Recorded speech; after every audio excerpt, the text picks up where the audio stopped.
it's time to sit back and relax with your favorite drink. And listen.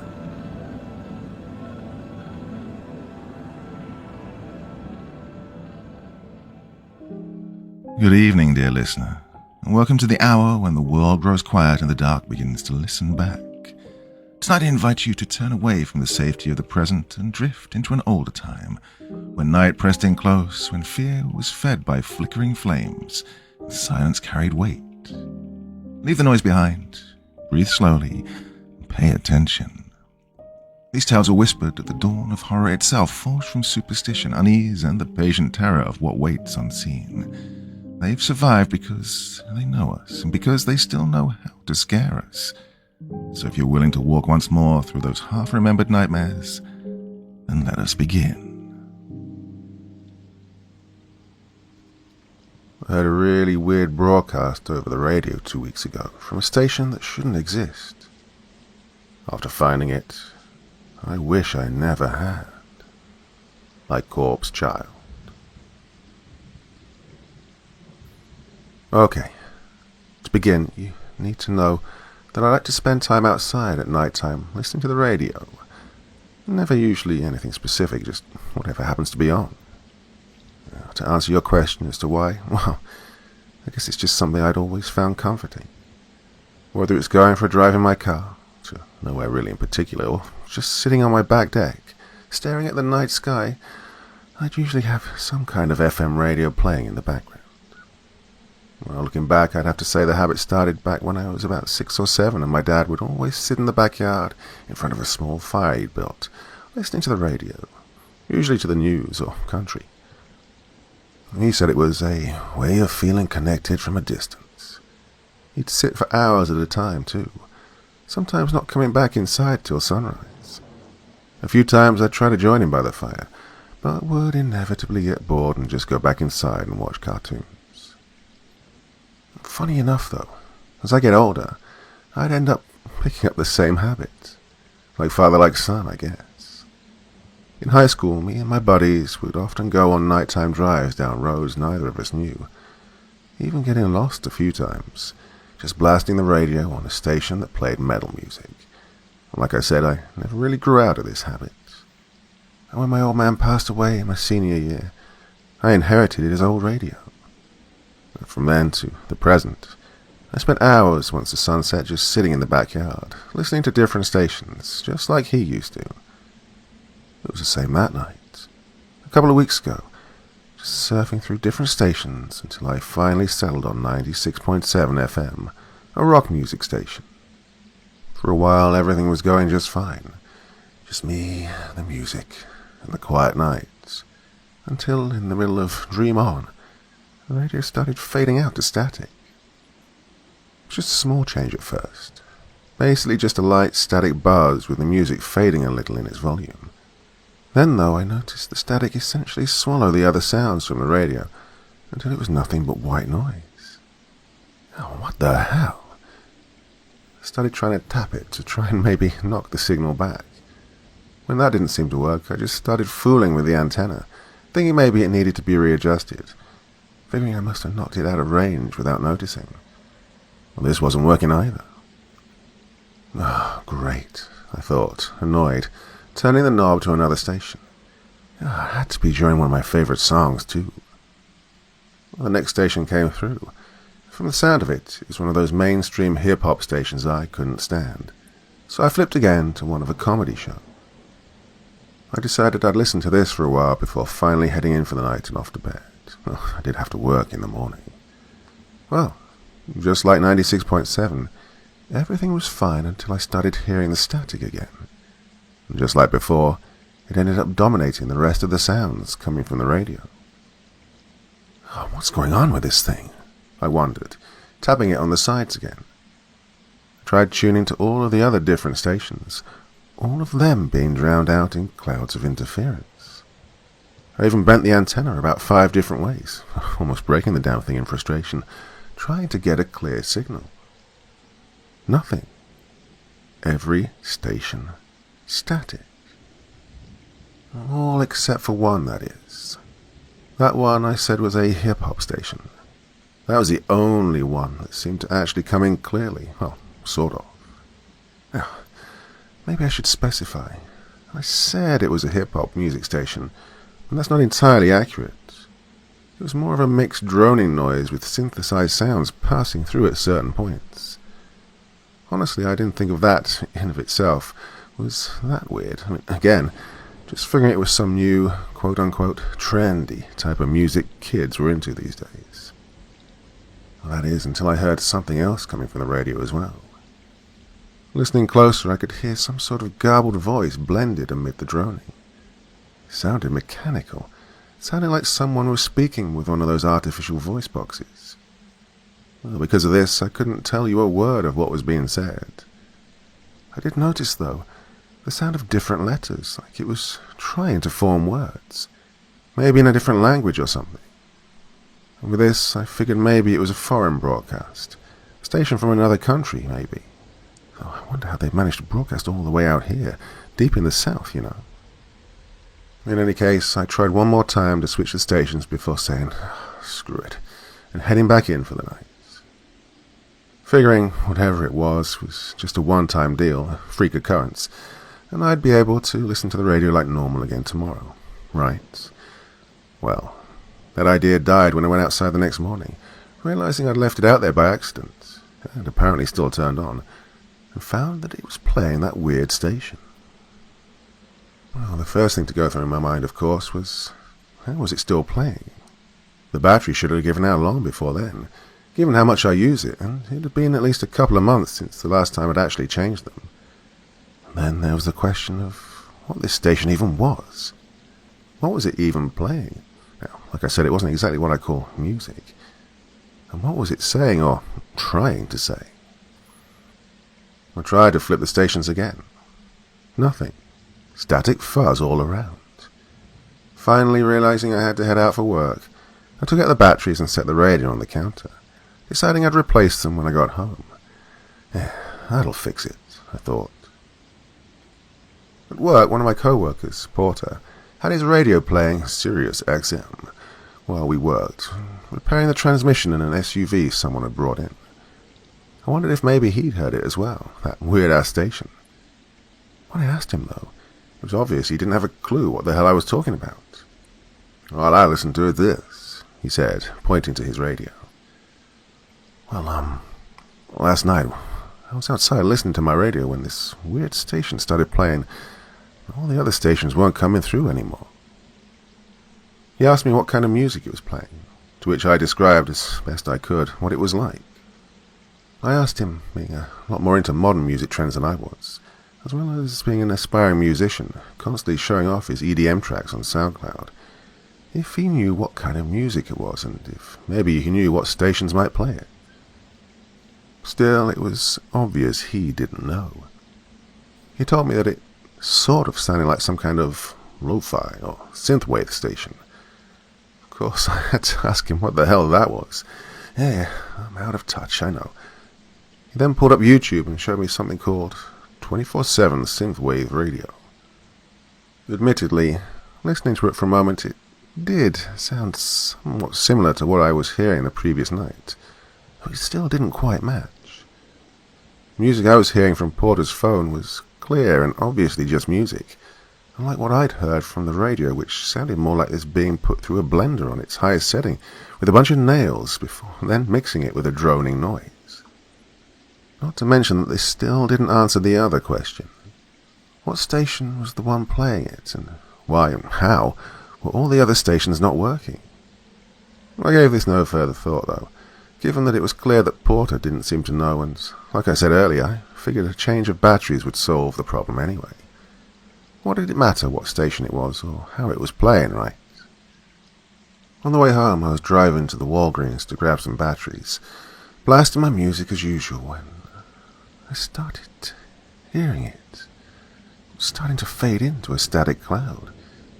It was a small change at first, just like the radio in the backyard. And because of this, I didn't really notice at first. Plus, it was cloudy out, so I figured maybe that was screwing with the signal. Of course, soon the music was lost completely to the static. I started flipping around the stations, but, well, you guessed it, all of them were gone. Nothing but a cloud of interference. Damn, is the weather really that bad? Oh, come on, there's got to be one station that... I stopped when I started hearing something from the radio. It sounded like some retro synth music, similar to what I'd heard from Porter's phone, though, again, not nearly as polished or clean with its sound. This confused me at first. What? The car, too? I looked at the radio to see the station labelled as 66.69 FUTR FM. Well, at least that's what it looked like it was reading. That was something else that confused me, seeing that the digits were sort of jumbled, looking half completed. You know, the way you'd see in an old digital clock that was getting worn out, even though my car's model is actually only from last year. Well, anyway, having the same problem I was with the radio, not being able to play any other stations except for this one, I decided to just cut the radio off and pick up the batteries. Admittedly, a small part of me did wonder if it was even worth it to bother with new radio batteries, given that apparently whatever this broadcast wasn't just isolated to my radio. After picking up the batteries, I headed home where, after changing them, I turned the radio on and started station surfing. Well, as I'd hoped, they all played normally. So then, what the hell was that station? I wondered. That led me to try Google searching for 66.69 Future FM.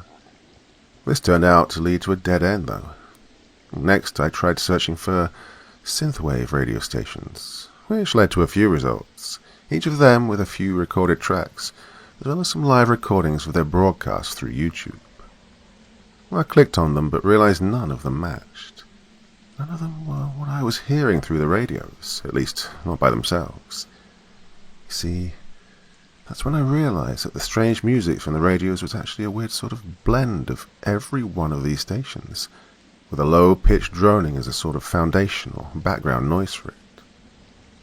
That night I'd go through my typical nighttime ritual of listening to the radio in the backyard, now with fresh batteries. This time, though, I was waiting, ready, hoping to catch the broadcast again. I thought maybe a further listen might shed a bit of light on what exactly it was, and maybe even where it was from. Just like the night before, everything was normal for a while.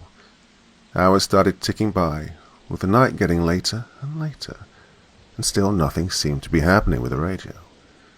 Ah, come on, I thought impatiently. It's getting to be about 2:30 to 3 o'clock in the morning, and I was about to give it up, figuring maybe it really was just a fluke after all, when it started happening again. I was listening to a late-night talk show when I heard it started fading in and out of the signal, and, just as I'd hoped, all other stations went down with it. I turned until hitting the only station that wasn't static, 66.69 Future FM, before leaning in close to try and listen.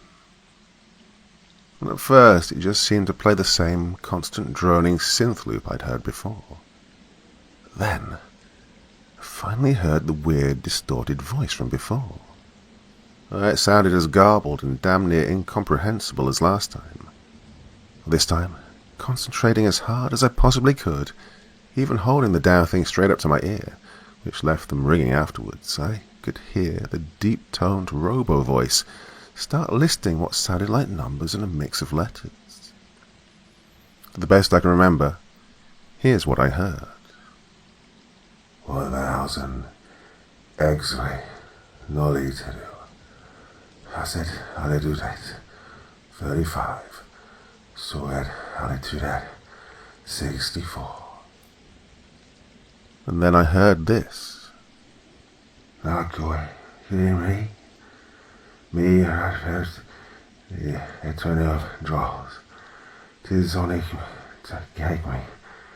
Ex me so of here. After that, it went back to the synth music. I sat listening for a while longer, hoping to maybe catch it again, that weird voice speaking once more. Unfortunately, though, I just couldn't hold out long enough, and I ended up falling asleep before I'd hear another message, well, if there was one. This morning I woke up in my yard chair to find the radio still playing that synth music. I heard it play for another 3 to 5 minutes before it seemed to get swallowed by interference. After this, I turned to find the other stations working again like they were supposed to. After mentally kicking myself for falling asleep while trying to listen, I tried to think again about what I'd heard, or rather, what I thought I'd heard. What was that? What the hell was he saying? Hell, who was it that was even speaking to begin with? Where in God's name was it coming from? It was just a few hours later that day, though, that I heard the broadcast again. This time I was able to use my phone to record the parts of the voice speaking. I noticed too that it seemed louder than before. It sounded more emphasized as well, like whoever it was that was speaking was shouting into the microphone, like they were scared almost. But at first it was more or less the same message as last night. 1,000 degrees, no altitude. Acid altitude at 35. Sweat altitude at 64.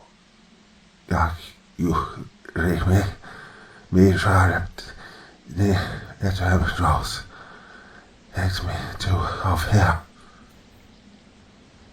And then, about 15 minutes later, I heard this being shouted. Take me though, down on here. I do not take here. It hurts. It's hurting me. Please, take me out. And this was when I realized that the messages seemed to actually repeat. For about another 2 hours or so, it cycled in a constant loop, starting with the first one, with the shouting one following it about half an hour or so later. Of course, being as disjointed and jumbled as it was, I couldn't make heads or tails out of a damn bit of that. I called my old buddy Reggie over to try and see if maybe he could tell me anything about it. He worked at a TV station, so I figured if anyone might have a clue, he might. After listening to it, though, Reggie said he'd never seen or heard of anything like this before. I asked him if he knew of any other stations that played the weird synth music, but he knew nothing about that either. The only places I know that plays anything like that would be YouTube or maybe Spotify, he told me. When I asked him about the messages, what was being said, he replied that he too couldn't make much of it either.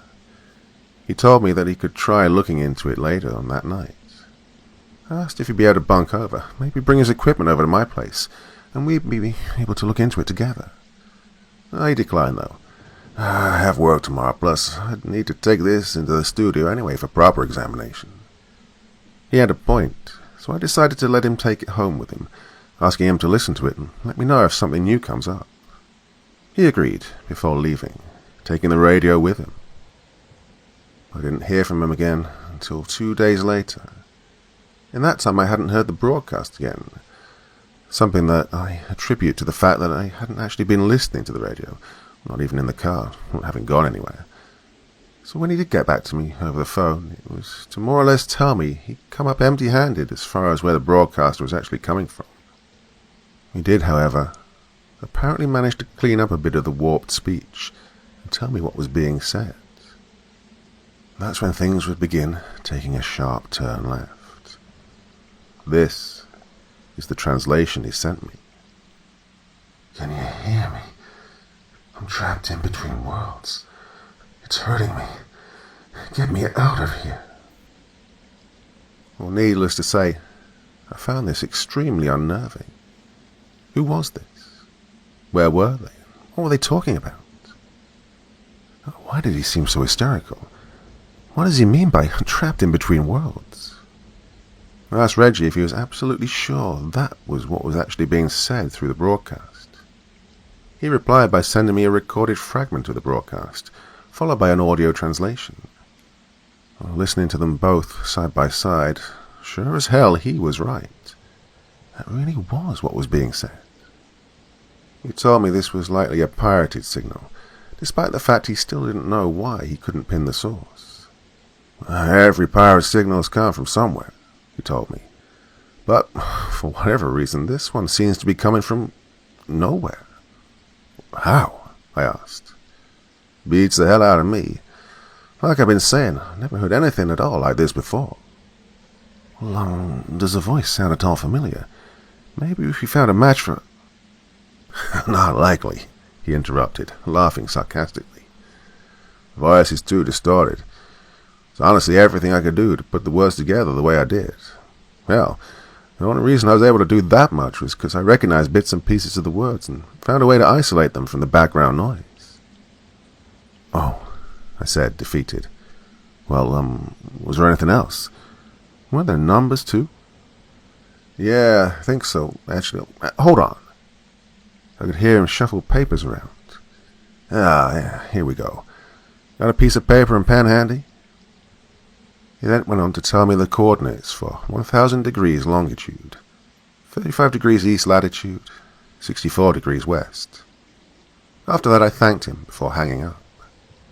For a while I sat, thinking, wondering what was going on. What was this message? The station, the voice, all of it.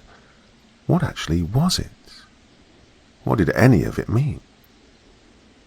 Not only that, but why was I the one hearing it? I know that's a bit of a dramatic question to ask, but still, why was I the one that kept catching the broadcasts, given that no one else seemed to even know what the hell I was talking about? What was he afraid of? That's when I started wondering what he meant by, "It's after me." What was after it? Where did it come from? Between worlds, maybe, but then still, what did that mean? The biggest question, though, is what would happen if I decided to investigate further? Admittedly, I was quite intimidated by now. The bizarre nature of it all, coupled with a mysterious and quite ominous message, was really starting to get to me by that point. Disturbed or not, though, it's clear to me I wasn't going to get any peace of mind from this until I got some answers. The problem then was how? How was I supposed to find the meaning behind the messages from a radio station that, by rights, basically doesn't exist? Where would I go to even start? Well, for that, I decided to look into the coordinates Reggie had given me. Using Google Earth, I managed to pinpoint a location that actually wasn't too far away from me. It was a spot about 30 miles outside my town, about 2.5 to 3 hours away from where I lived. The thing is, at least from what I'd been led most of my life to believe, there wasn't anything out in that area for at least another 10 or so miles past that point. And according to Google Maps, this was indeed the case, that whole area being essentially barren. So then, what the hell was out there? And how was it there if it wasn't showing up on the map? I tried multiple times to zoom in on the area. Each time resulted with the same conclusion, though. There was nothing there. I then texted Reggie, asking if he'd be willing to look into it. About 20 minutes went by before he responded with the same answer. I asked him if he was sure, if it weren't possible that somebody was sending out a pirate signal. Not likely. Trust me, unless I'm mistaken, in order to hijack main airways like this, they'd need some sort of studio setup. Some kind of place of operations with at least some basic radio equipment.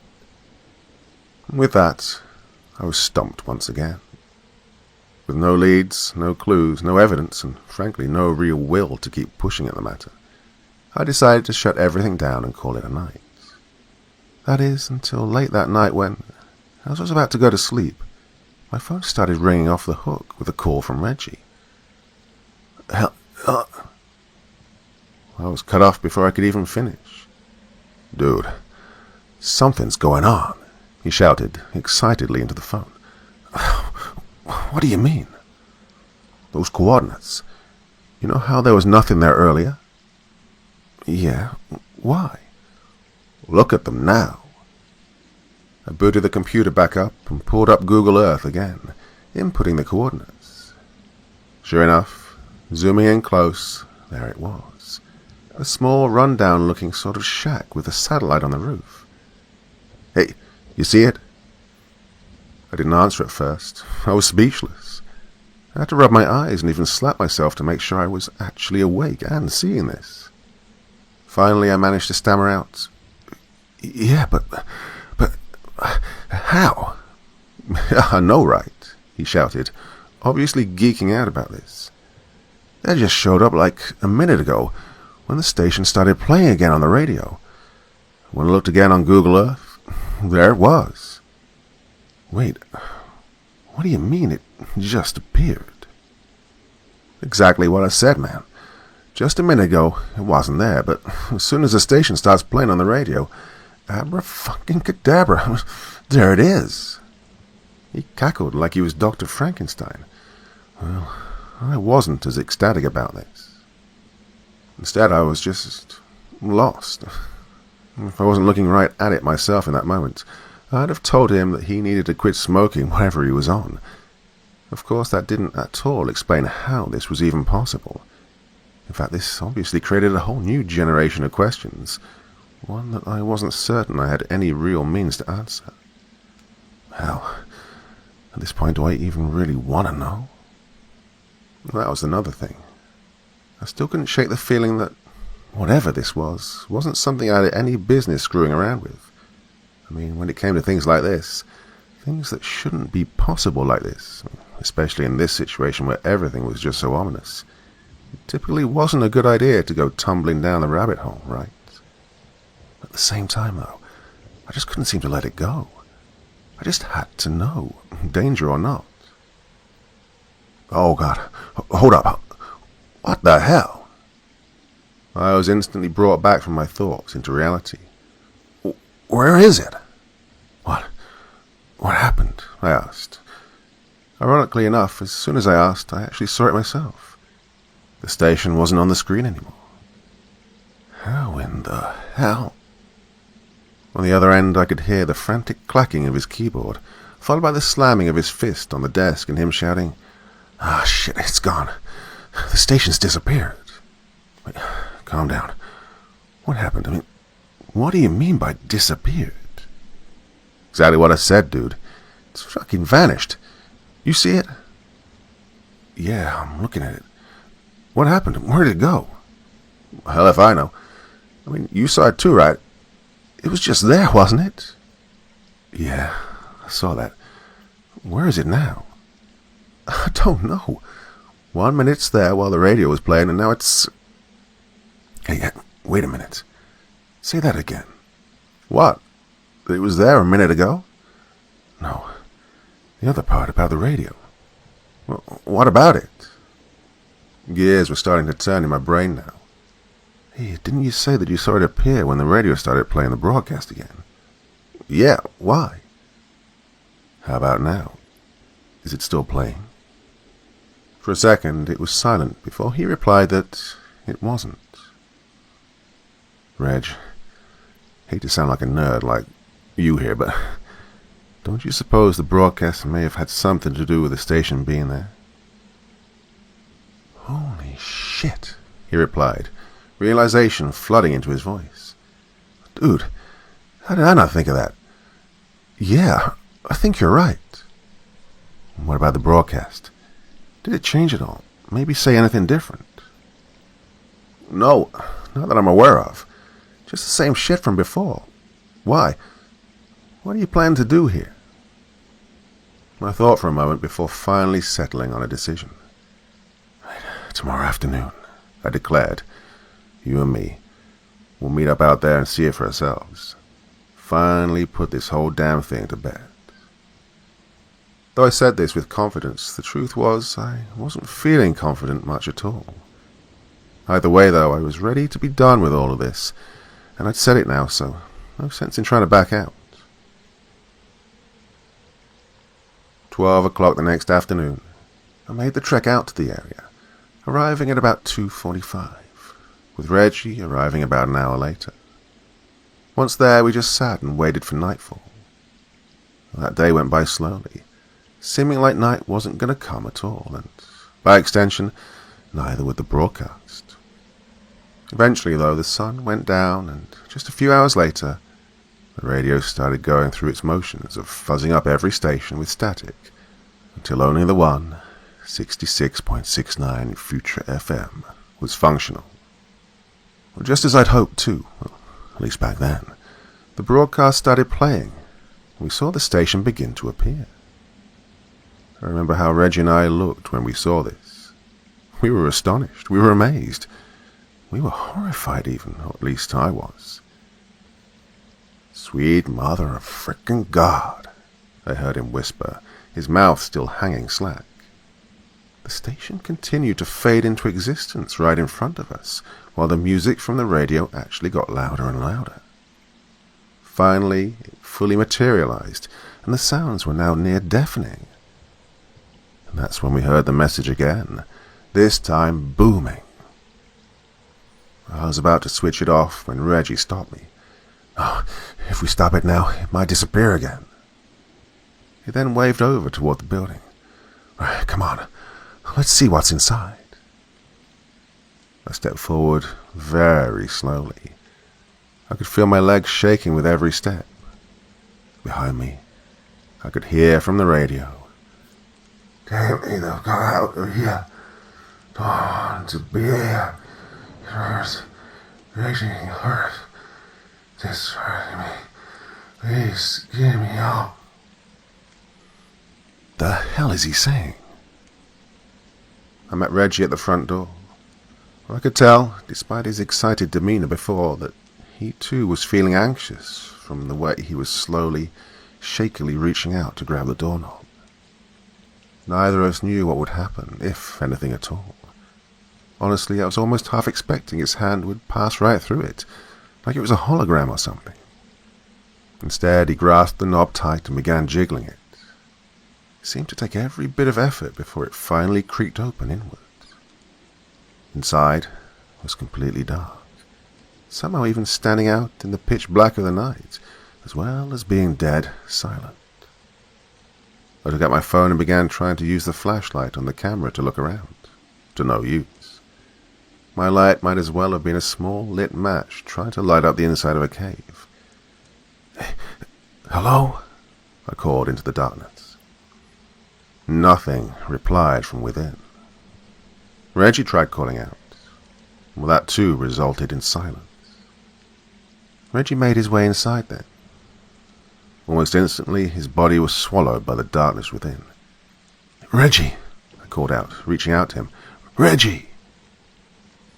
I retracted my hand, however, when I felt something wet push back against it.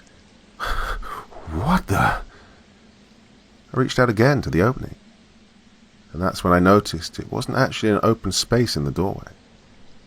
Whatever it was like felt like I was touching a gel mold, wet and flexible and malleable. What is this stuff? I wondered, now beyond disbelief. Hell, what even is this place? "Reggie!" I called out again. There was no answer. I stepped closer and cut my hands around my mouth and shouted, "Reggie, you there?" Still nothing. I was actually about to try going in after him when I noticed something shifting with the radio, causing me to stop and look back to it. The speech started to jumble, another voice seeming to integrate with the original. The background droning noise also began distorting, fluctuating back and forth between high and low pitches. The new voice began to overpower the old one, and it started to grow distant. And then I watched the gelatinous mass in the doorway in front of me begin wriggling, undulating and pulsing violently. The new voice was now loudly repeating the message, while the old one was now faded away completely. That's when something big was hurled out of the dark doorway straight into me, knocking me over.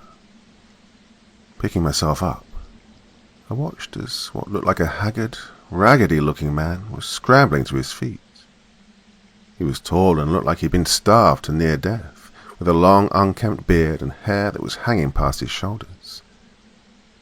His clothes looked old and worn out, even seeing more than a few holes in various places. "I'm out," he said, breathing heavily. "He did it. Holy sweet Jesus, I'm free. I'm finally free." "Who the hell are you?" I shouted, alarmed. "Who are you? And where's Reggie?" He looked at me, smiling joyfully. His eyes were wide, like an animal, with red veins spread all across them, looking like tiny tree roots. "He set me free," he whispered eagerly. "What? What do you mean? Free from what?" He pointed to the station. "From there." I looked over to the opening again. It was calm again, dark and empty. God, I've been stuck in there for years. But I'm out now. I'm finally out. Finally free. He started cackling again. "What happened in there?" I asked, snapping his attention back to me. "Oh, years back, I heard the message from the radio and I found this place. I went inside and it took me, forced me to keep playing the broadcast. I let the other one go, the one before me." He cackled like a lunatic before adding, "Now I've finally been let go, and he's taken my place. I'm free." "Who did?" He looked at me for a second, puzzled. "Who's it? Why was it forcing you to keep playing the broadcast?"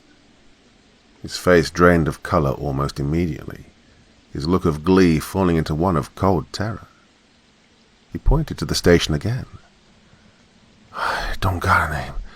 It's pure evil. Likes to see us suffer. That's why it makes us keep playing the broadcast, see?" He stopped, shuddering, his body quivering almost as violently as the gelatin mass in the doorway a few seconds ago. "It's all just a sick game. Wants us to keep crying out for help. It likes it. We can't stop or else no one else will come. We'd be trapped forever." "Trapped where?" I asked, my own eyes growing wide as a sharp chill pricked its way down my back. He pointed toward the station again. I looked again into the dark mass in the doorway. "God, Reggie's in there. In there. Between our world and its. It's from another world, you see. It's here to pull in new prey, constantly rotating, torturing new victims in a never-ending cycle by twisting and pulling them apart to force them to cry out for help through the broadcast." I started to go for the doorway. "Hey, what you doing?" "My friend's in there. I have to get him out." "Oh, wait," he shouted, grabbing my arm. "You can't. If you go in there, you'll be trapped." "Well, can't just sit here and do..." I stopped when I heard the radio starting to fade into static. The broadcast was ending, and sure enough, the station was fading along with it. I jerked my arm free and sprinted, hurling myself into the doorway. It was when I landed face down into the concrete, however, that I realized I was too late. The station was too far faded, going back to whatever world or dimension it had come from. "Reggie!" I cried. "Reggie!" "He's gone, man. He's trapped in between, with it." I shot up and immediately rushed the man, snatching him by his worn-out shirt collar. "What? How do I get him back?" I was seeing red. I had half a mind to throw him to the ground and stomp him down, right there in the dirt. "How do I make him come back?" You can't," he stammered, frightened. "You have to wait till he broadcasts the signal again." "When?" He shrugged. "I don't know. Honest. Depends on how long it makes him suffer before he breaks and tries to cry for help." I looked over to see the now empty space and released him. He scurried away like a mouse in the direction closest to the town, while I stayed behind. And that brings me to now. I haven't heard the broadcast or seen the station appear again, but I know it will. And when it does, I know I'll hear Reggie crying out for mercy in that distorted voice, just like the man was. I don't want to do it, but I know I have to. I have to go in and free him. And that's why I'm writing this, as a warning. What this thing is, I don't know. And I'm afraid for when I have to find out. But at the same time, it's my fault Reggie's trapped, and I can't just go on while he's trapped there, in between worlds. And so, I'm begging you now. Don't come looking for me, please. If you hear the broadcast or find the radio station 66.69 Future FM, for the love of God, ignore it. God knows I wish I did now.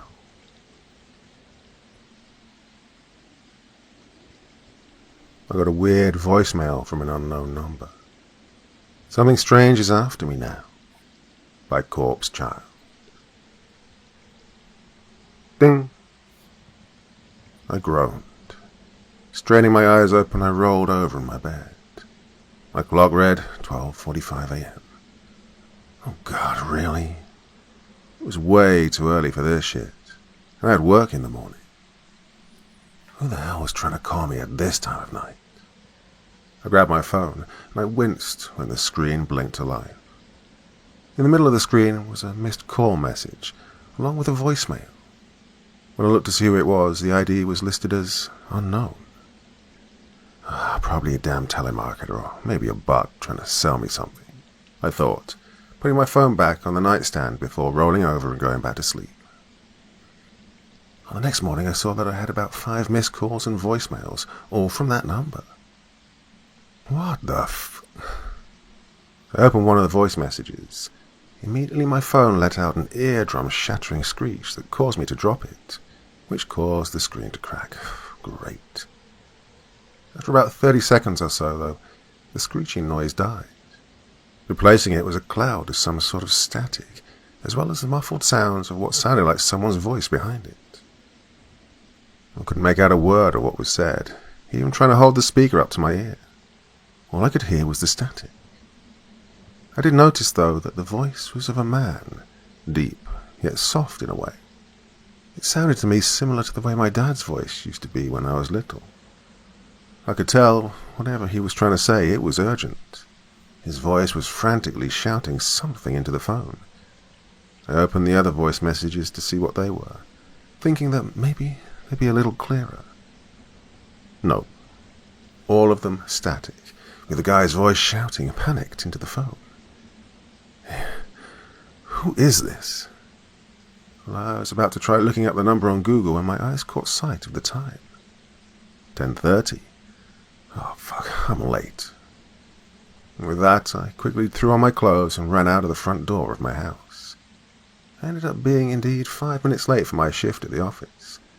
Fortunately, given that this had only been the second time I'd shown up late since I began working at the company a little over a year ago, well, compared to others who were usually always late anyways, Valerie was willing to let me off with barely even a slap on the wrist. I sat down at my desk and immediately turned my phone on silent and set it aside to let it charge until break. Around 12:30 or so, I idly glanced over to my phone, seeing it flash. Of course, looking a bit closer, what do I see? More messages, more voicemails, all from that unknown number. There were about 10 of them now, and more seemed to keep popping up. What the hell? Well, I wanted to open them to see who or what the hell was going on. What was going on here? Why were they blowing up my phone? What do they want? Who even was this? In spite of this, I did my best to try and just ignore it and continue working. I figured while on lunch I'd be able to look into it again. Finally, 2 o'clock rolled around and I could clock out for break. Taking my phone with me into the women's room, just in case of any surprise noises like this morning, I clicked and played one of the more recent messages. While I still couldn't make heads or tails of what the hell the guy's voice was saying, the static still dominating most of the overall sound, I was able to start distinguishing certain syllables and letters this time. In other words, it sounded this time like he was actually forming words, rather than just a mess of garbling like it was earlier. These sounds seemed to become more and more clear in the later messages. As well as this, the man sounded a lot more anxious than before. These sounded like whomever was speaking was maybe hiding from something or someone. Whenever I tried to listen, though, to maybe see if I could put the sounds together and form a vague idea of what was being said, I was stumped. It all still sounded like a random combination of letters and sounds. I remember at the time thinking that whoever it was must have been trying to speak in tongues or something. Why, of course, was still a question that continued to slip me, aside from the idea that this was all the work of some jackass prank caller who evidently has nothing better to do with his life. Even still, why was he so alarmed? Finally, I tried searching the listed caller ID number on Google. As you can probably guess, there was nothing. Admittedly, I can't say that I expected to find much, considering the number was listed. 644, 699, 6122. I mean, I was pretty sure that 644 wasn't even a real area code. And according to the internet, it isn't. Still, how was it spamming my phone? Even if it were a crank caller, or even possibly someone trying to hack my phone remotely, shouldn't there be some kind of recognizable number? Granted, I'm not much of a tech whiz, even if I do work as a program designer, but wouldn't scammers also need to use some sort of link or signal, one that will bring up the number when it's used? At any rate, it wasn't long before I'd end up having to stop digging to get back to work. Funny enough, maybe because I had to focus on making sure payroll was done before I got to go home, or making sure the updates to the current systems of our program was processed, I ended up actually forgetting all about the shit going on with my phone. Well, that was until I saw the phone actually start ringing. Across the top, in big letters, the ID read, "Unknown." No number or anything, just unknown. I was going to ignore it, let it go to voicemail again, and I realized that 10 minutes later it was still buzzing. I was confused. How the heck was the phone still ringing? Shouldn't it have gone to voicemail after like a minute tops? Well, finally, I was able to excuse myself to the restroom again. Taking my phone, I locked myself in one of the stalls and hit answer. "Hello?" I said, aggravatedly, into the phone. For a moment, there was nothing but silence on the other end.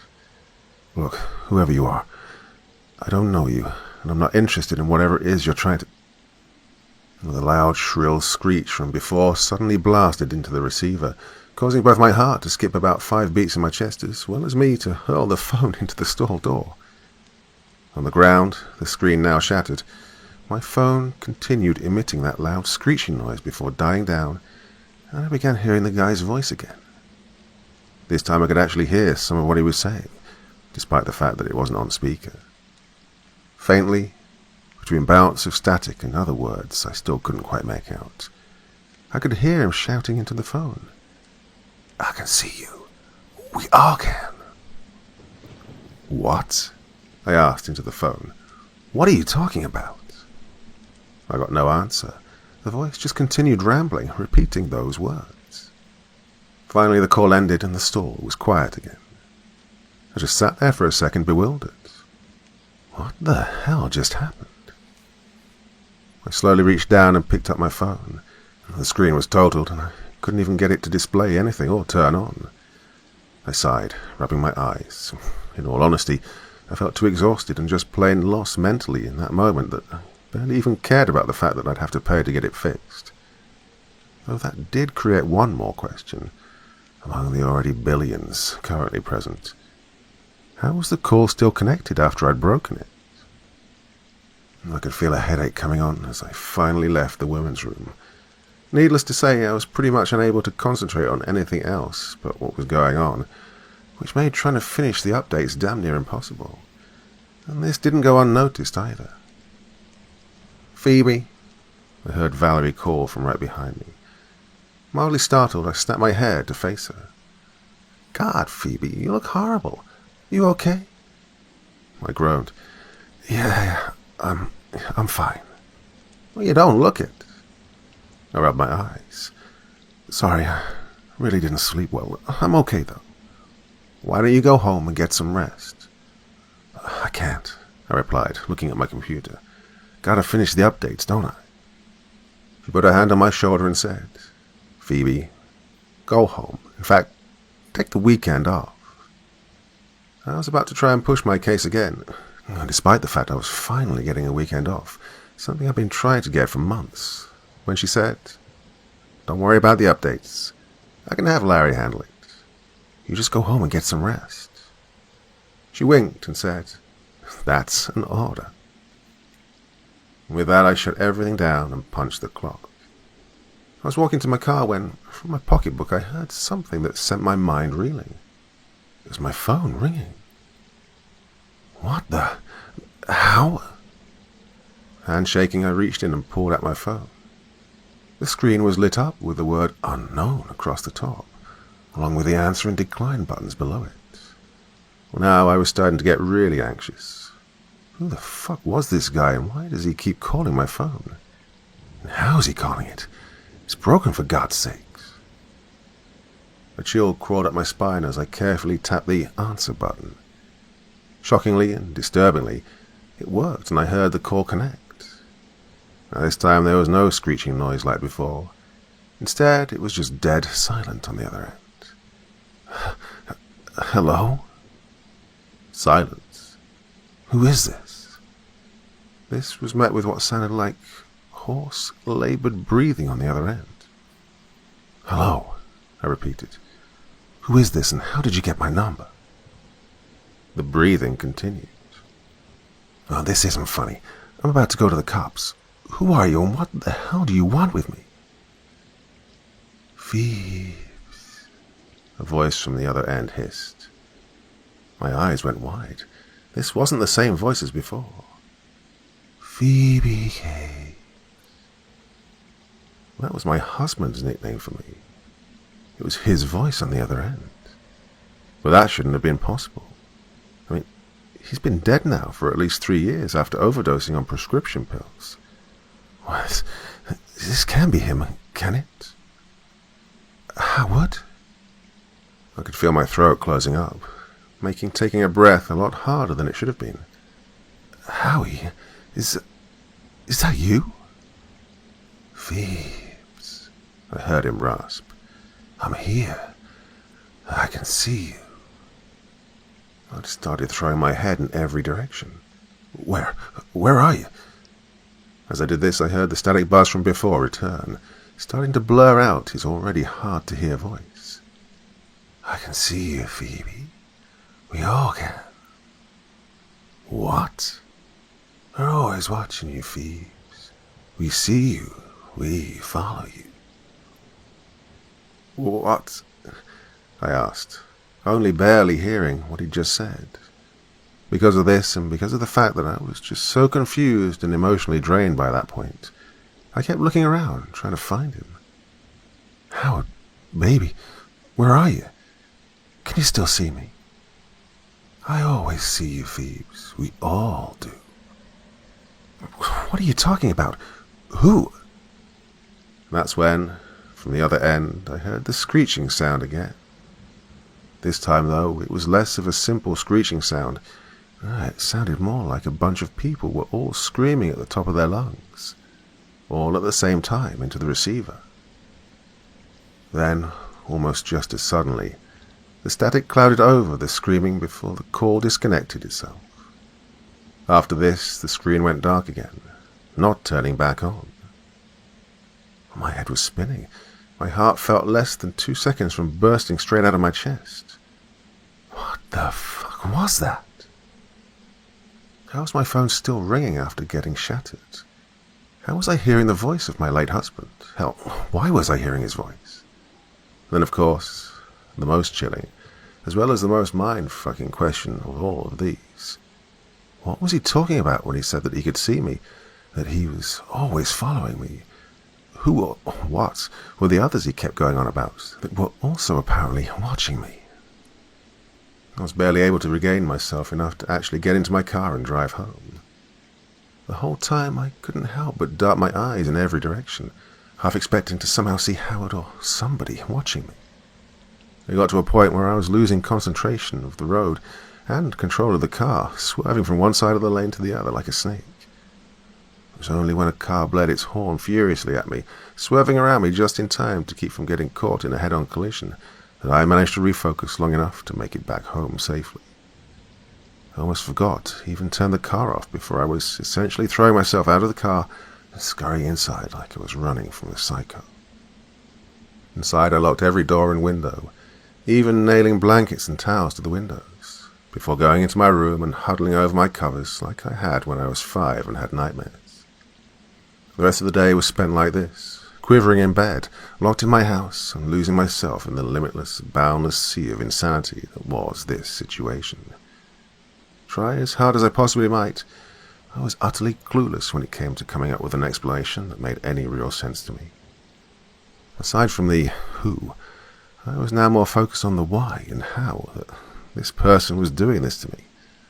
Like I've said before, I was mostly convinced at first that this was either a scammer or a hacker fucking with me. But then, why? I don't make that much money. Not enough to really gain any profit from robbing me digitally anyway. And I'm not invested in any stocks or anything. Well, not only that, but why was I apparently being spied on? By whom? And then there's still the question of how the hell they managed to make a phone call work on a broken phone. Well, expert hacker or not, there's no way you're going to make that make any kind of sense to me. Well, the next thing I knew, funnily enough, I fell asleep. I guess falling asleep isn't entirely the right way to say it, though. Maybe shut down.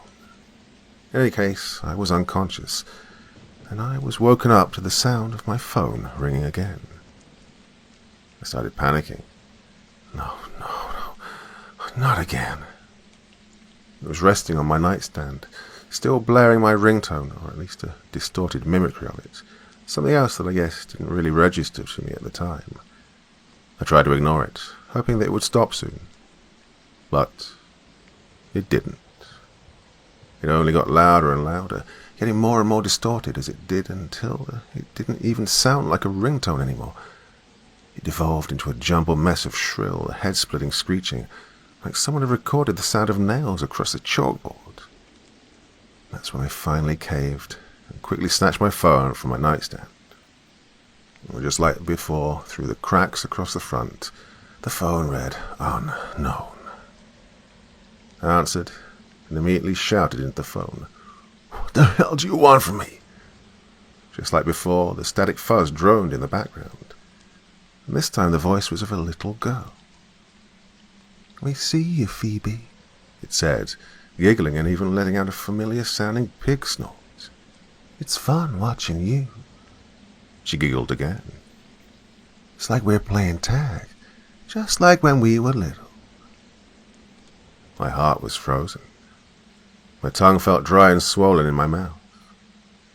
That was my little sister's voice on the other end. But how?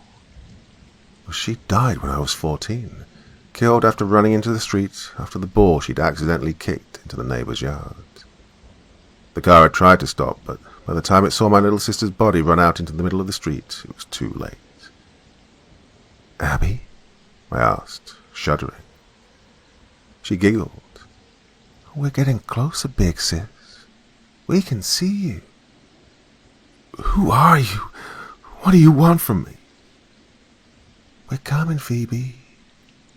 Her giggling then grew louder and louder, like it was getting closer and closer to the phone.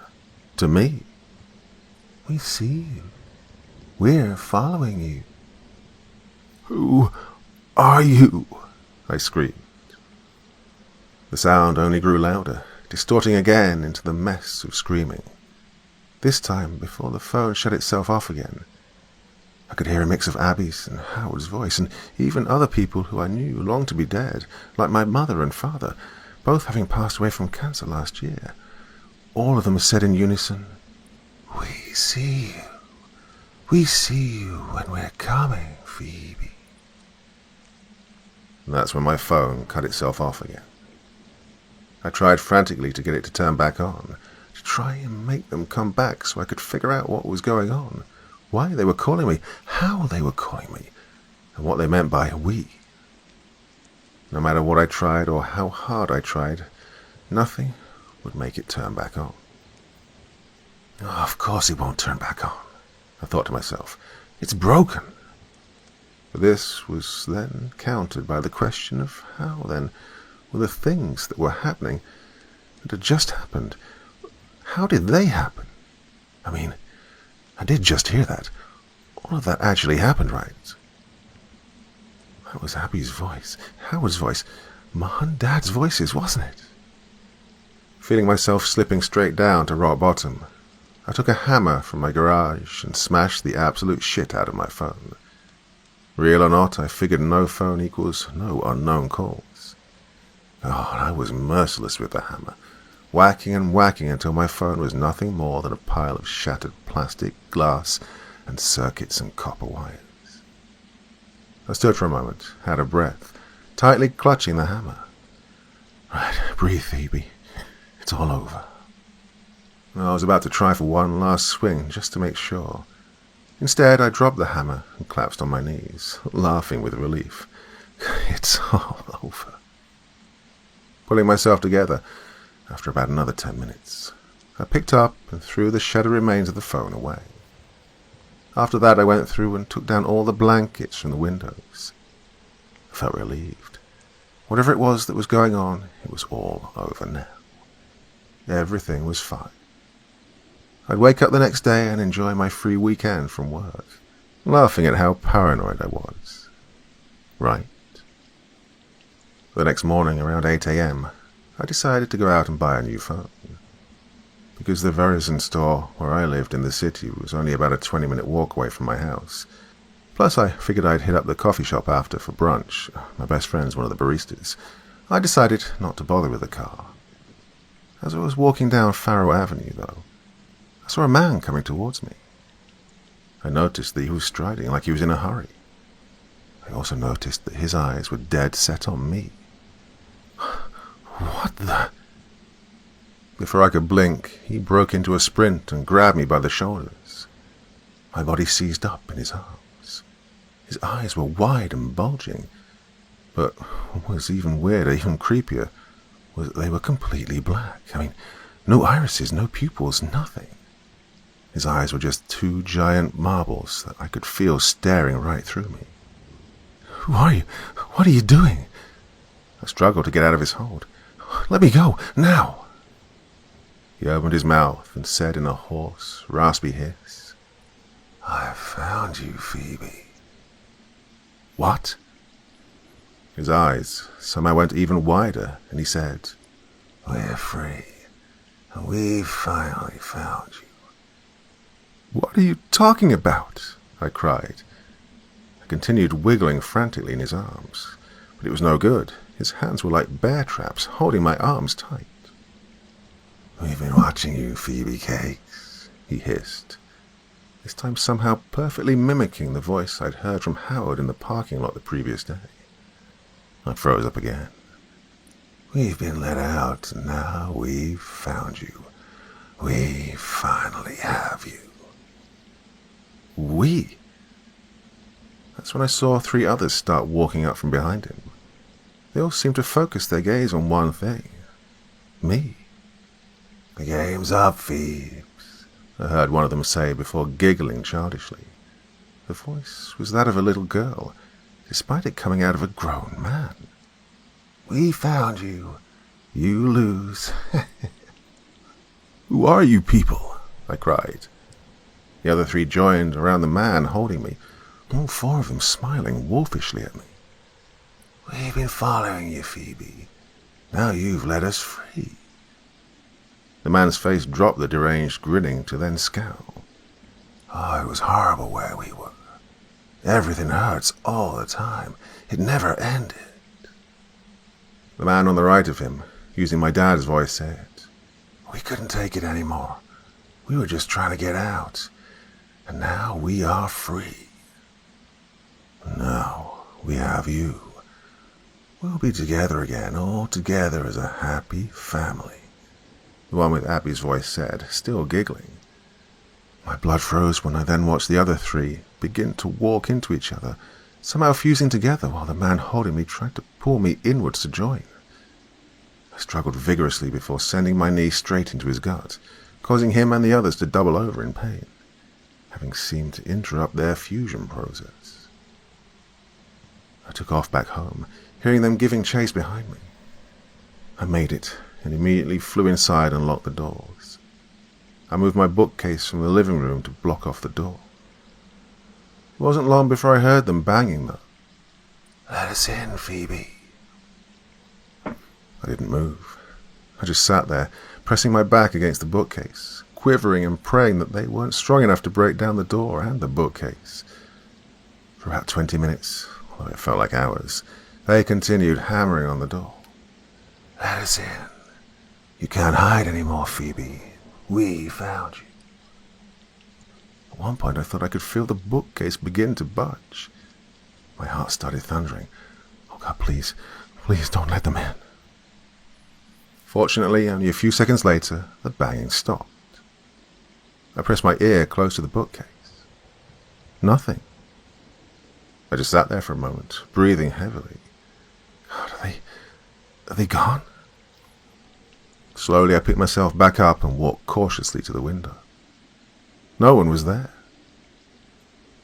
I hastily threw the curtains closed, and yes, I nailed the blankets over them again, before then wedging one of the kitchen chairs against the back door and scurrying into my bedroom once more, where I am now, typing this out on my laptop. Well, I'm scared. I can't leave the house. They're out there waiting for me. I don't know what they are or where they came from, or how the hell they did what they did with the phone. But I've realized one thing that sends my heart into a frenzy. Whatever was going on before, I made a mistake by destroying the phone. Somehow it must have acted as a barrier, a door they couldn't get through. But when I destroyed it, I must have opened the door. And now they're free, able to take the form of whoever they want. All I know besides that is that they're not going to stop until they have me, until I'm a part of whatever the hell kind of abomination they are. I don't know what to do. I can't leave. They know where I am. They'll be following me, and I won't even know it. Until they have me.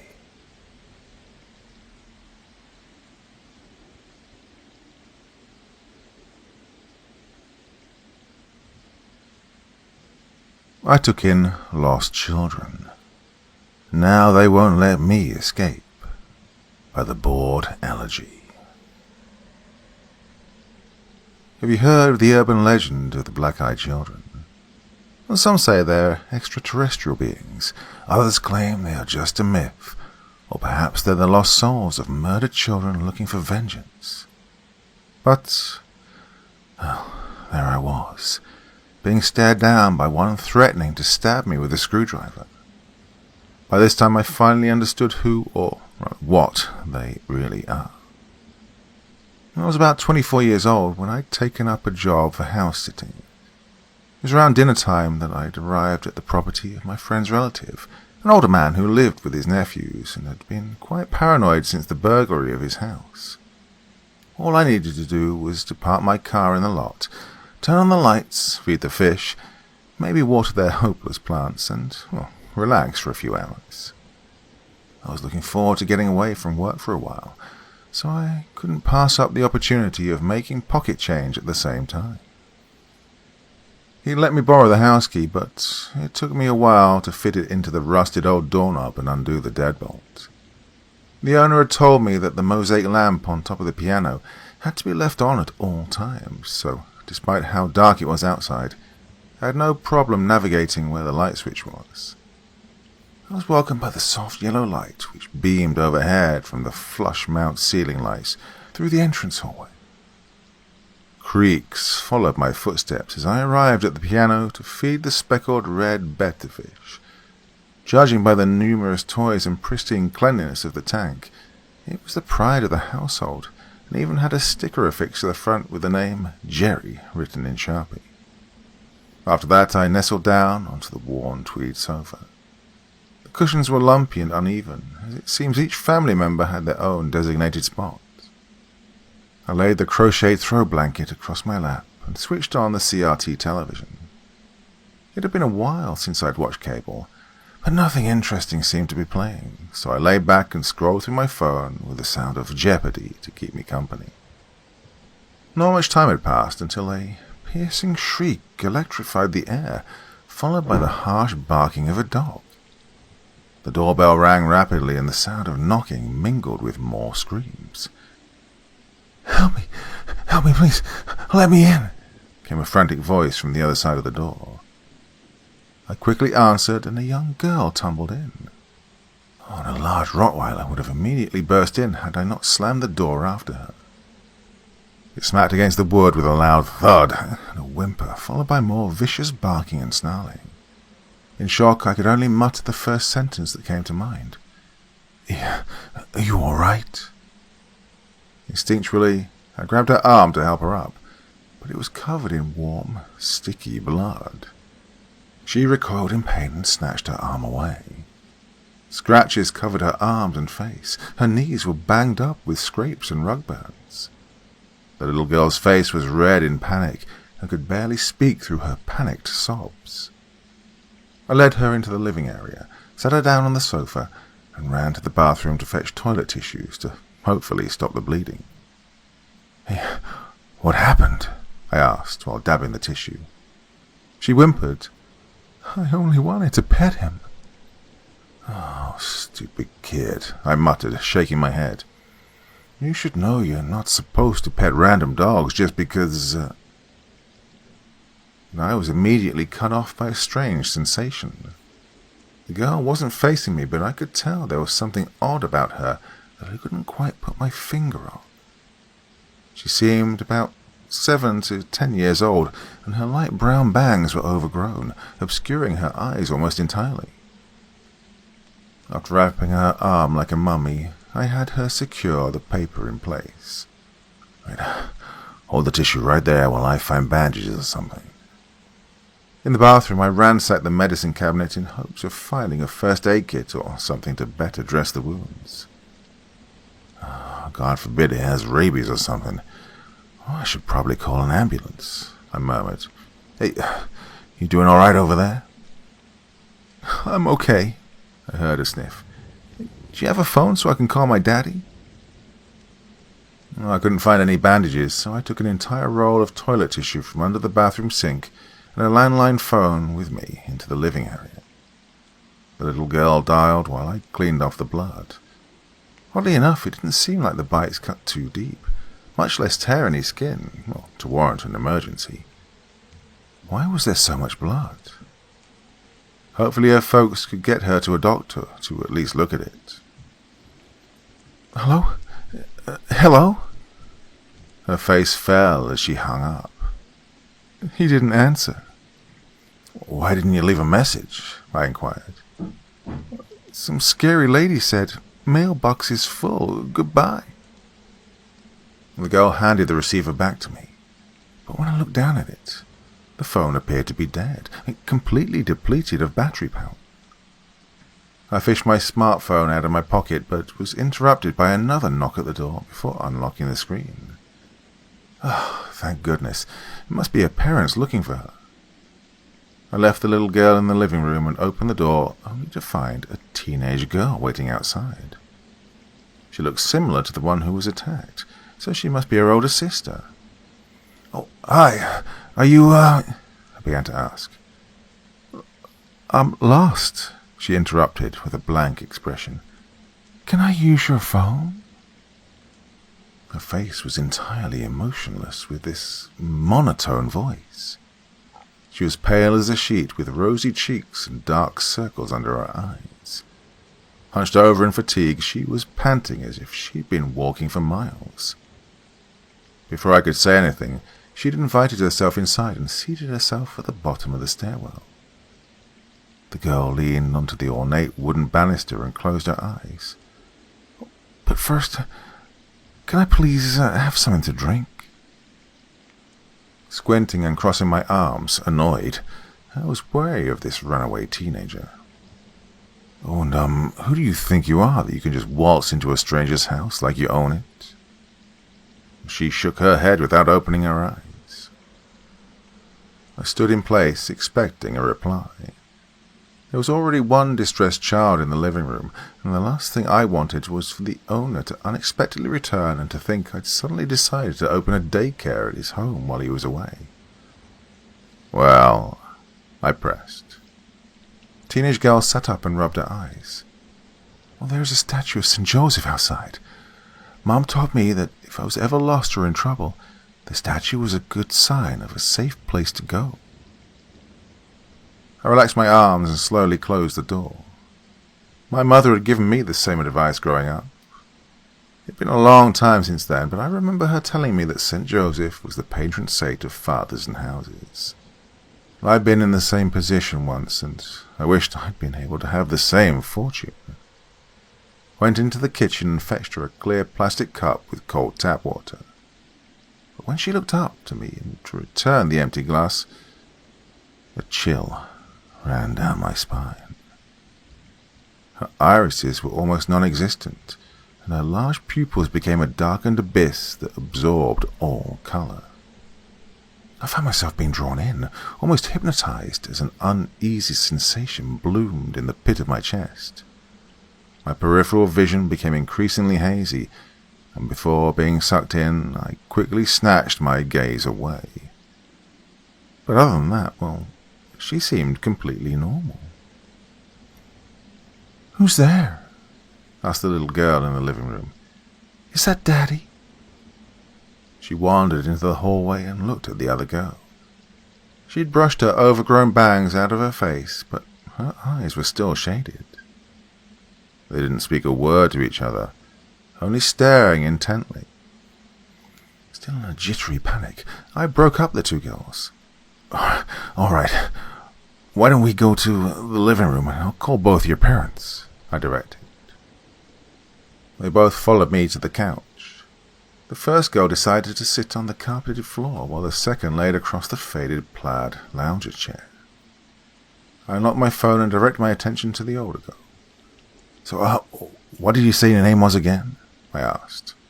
For some odd reason, I believed the sooner she could leave, the better. No response. She was already fast asleep. I suppose I'd try again when she wakes up, so I directed the same question at the younger child.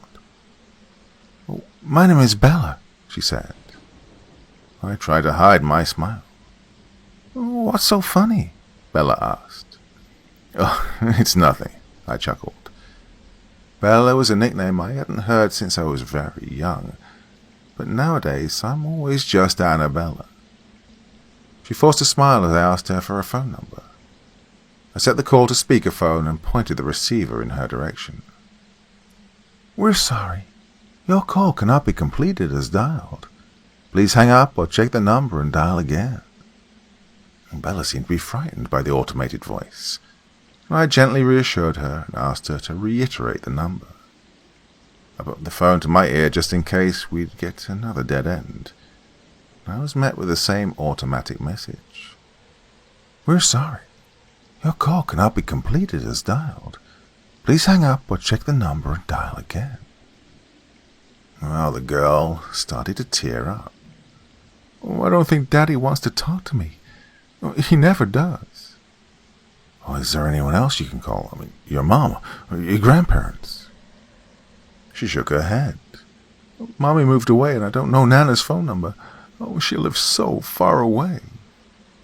I was growing concerned. How could she not know basic emergency contacts? I worried that I'd end up needing to take her to the police station to identify her and hopefully get medical attention. But that would be after I figured out what to do with the other girl on the lounge chair. Couldn't just leave her here to bring Bella to the station. She never told me her name, and I concluded that I'd have to wake her up before I could get anywhere. Gripping her shoulder, I jostled her awake. She groaned with a displeased expression. "It's your turn," I interrogated. "Watch your phone number so your parents can come pick you up." I don't have a home," she said hesitantly. "Well, then where are you from? There must be someone I can call," I pressed. She rubbed the sleep out of her droopy eyes and sat upright. "Actually, there is someone. Here, gimme." By how abruptly the older girl clawed at my phone, I couldn't help but instinctively snatch it away. So far I was put off by her overbearingly intrusive attitude, but at a second glance, my eyes fell on a purple bruise on her jaw, scratches in between her eyebrows, and the deep tear in her lower lip. There must be a reason why she would be wandering around by herself. I decided to soften my tone. I'll dial, and then I'll let you have it to talk, okay? I assured her.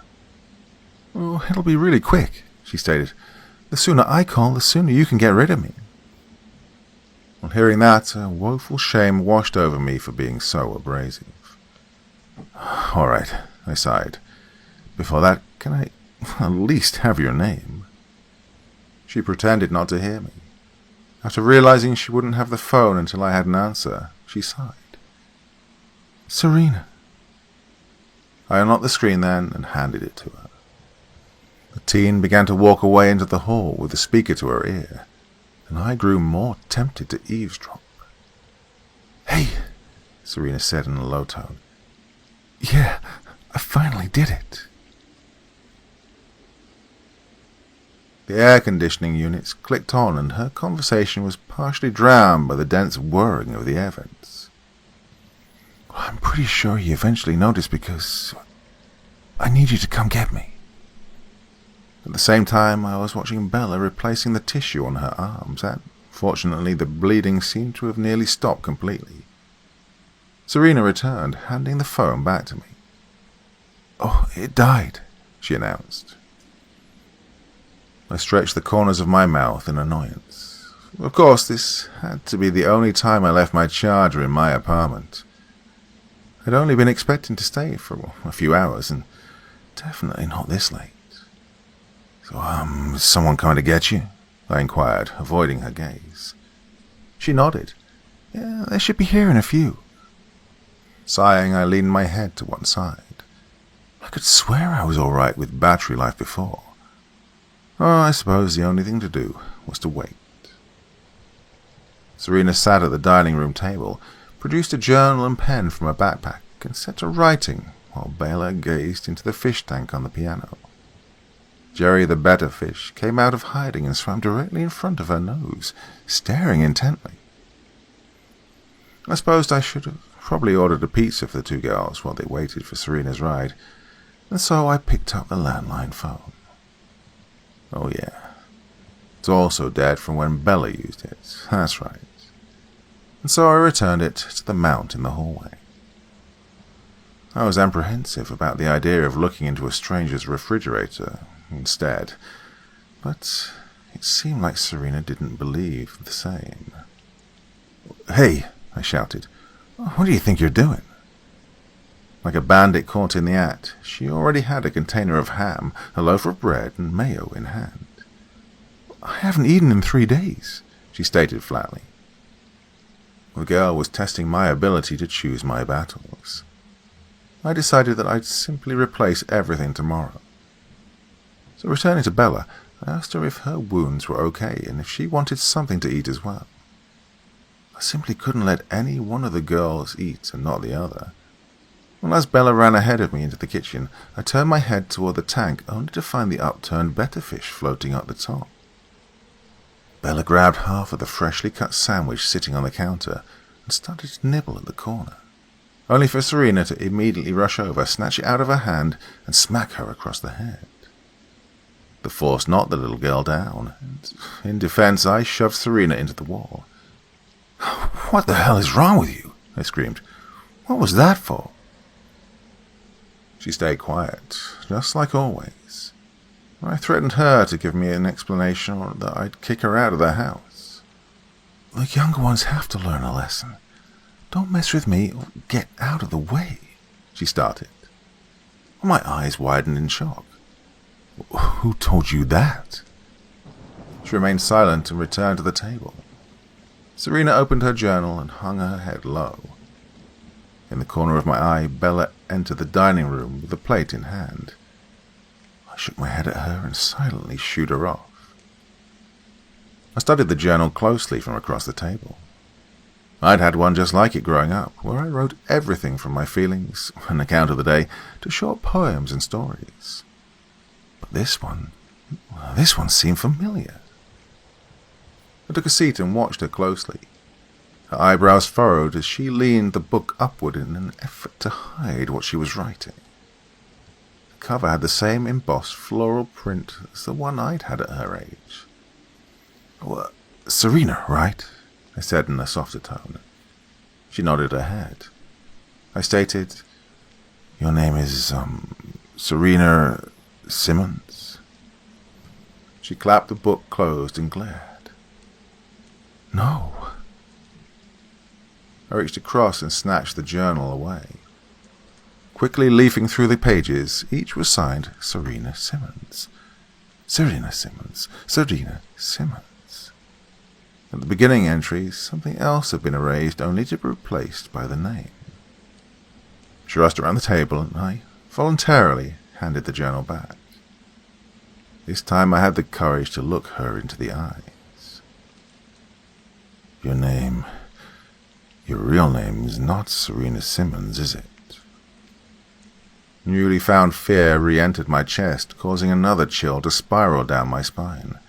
But I refused to release her from my gaze. Yes, it is, she screamed as the colour flushed out of her face. I shook my head. I suddenly understood why her eyes had such an effect. The name Serena Simmons was a fake name I'd made up the night I ran away from home when I was only 14. Her eyes were a mirror image that reflected the abyss back at me. Who told you the younger had to be taught a lesson? I began. Your father told you that too, didn't he? She shut her eyes and threatened to lunge at me, but the sound of loud sobbing interrupted our attention. I rose from the table and rushed to the living area. Bella's arms and legs were profusely bleeding, almost as if they were newly opened, dripping into a pool on the carpet around her, and her sobs rose into agonizing screams. Go get the phone, I ordered Serena. I need you to call an ambulance. She rushed out of the room as I tried to calm Bella down while trying to stop the bleeding. I need you to look at me, I said, forcing a calm demeanor.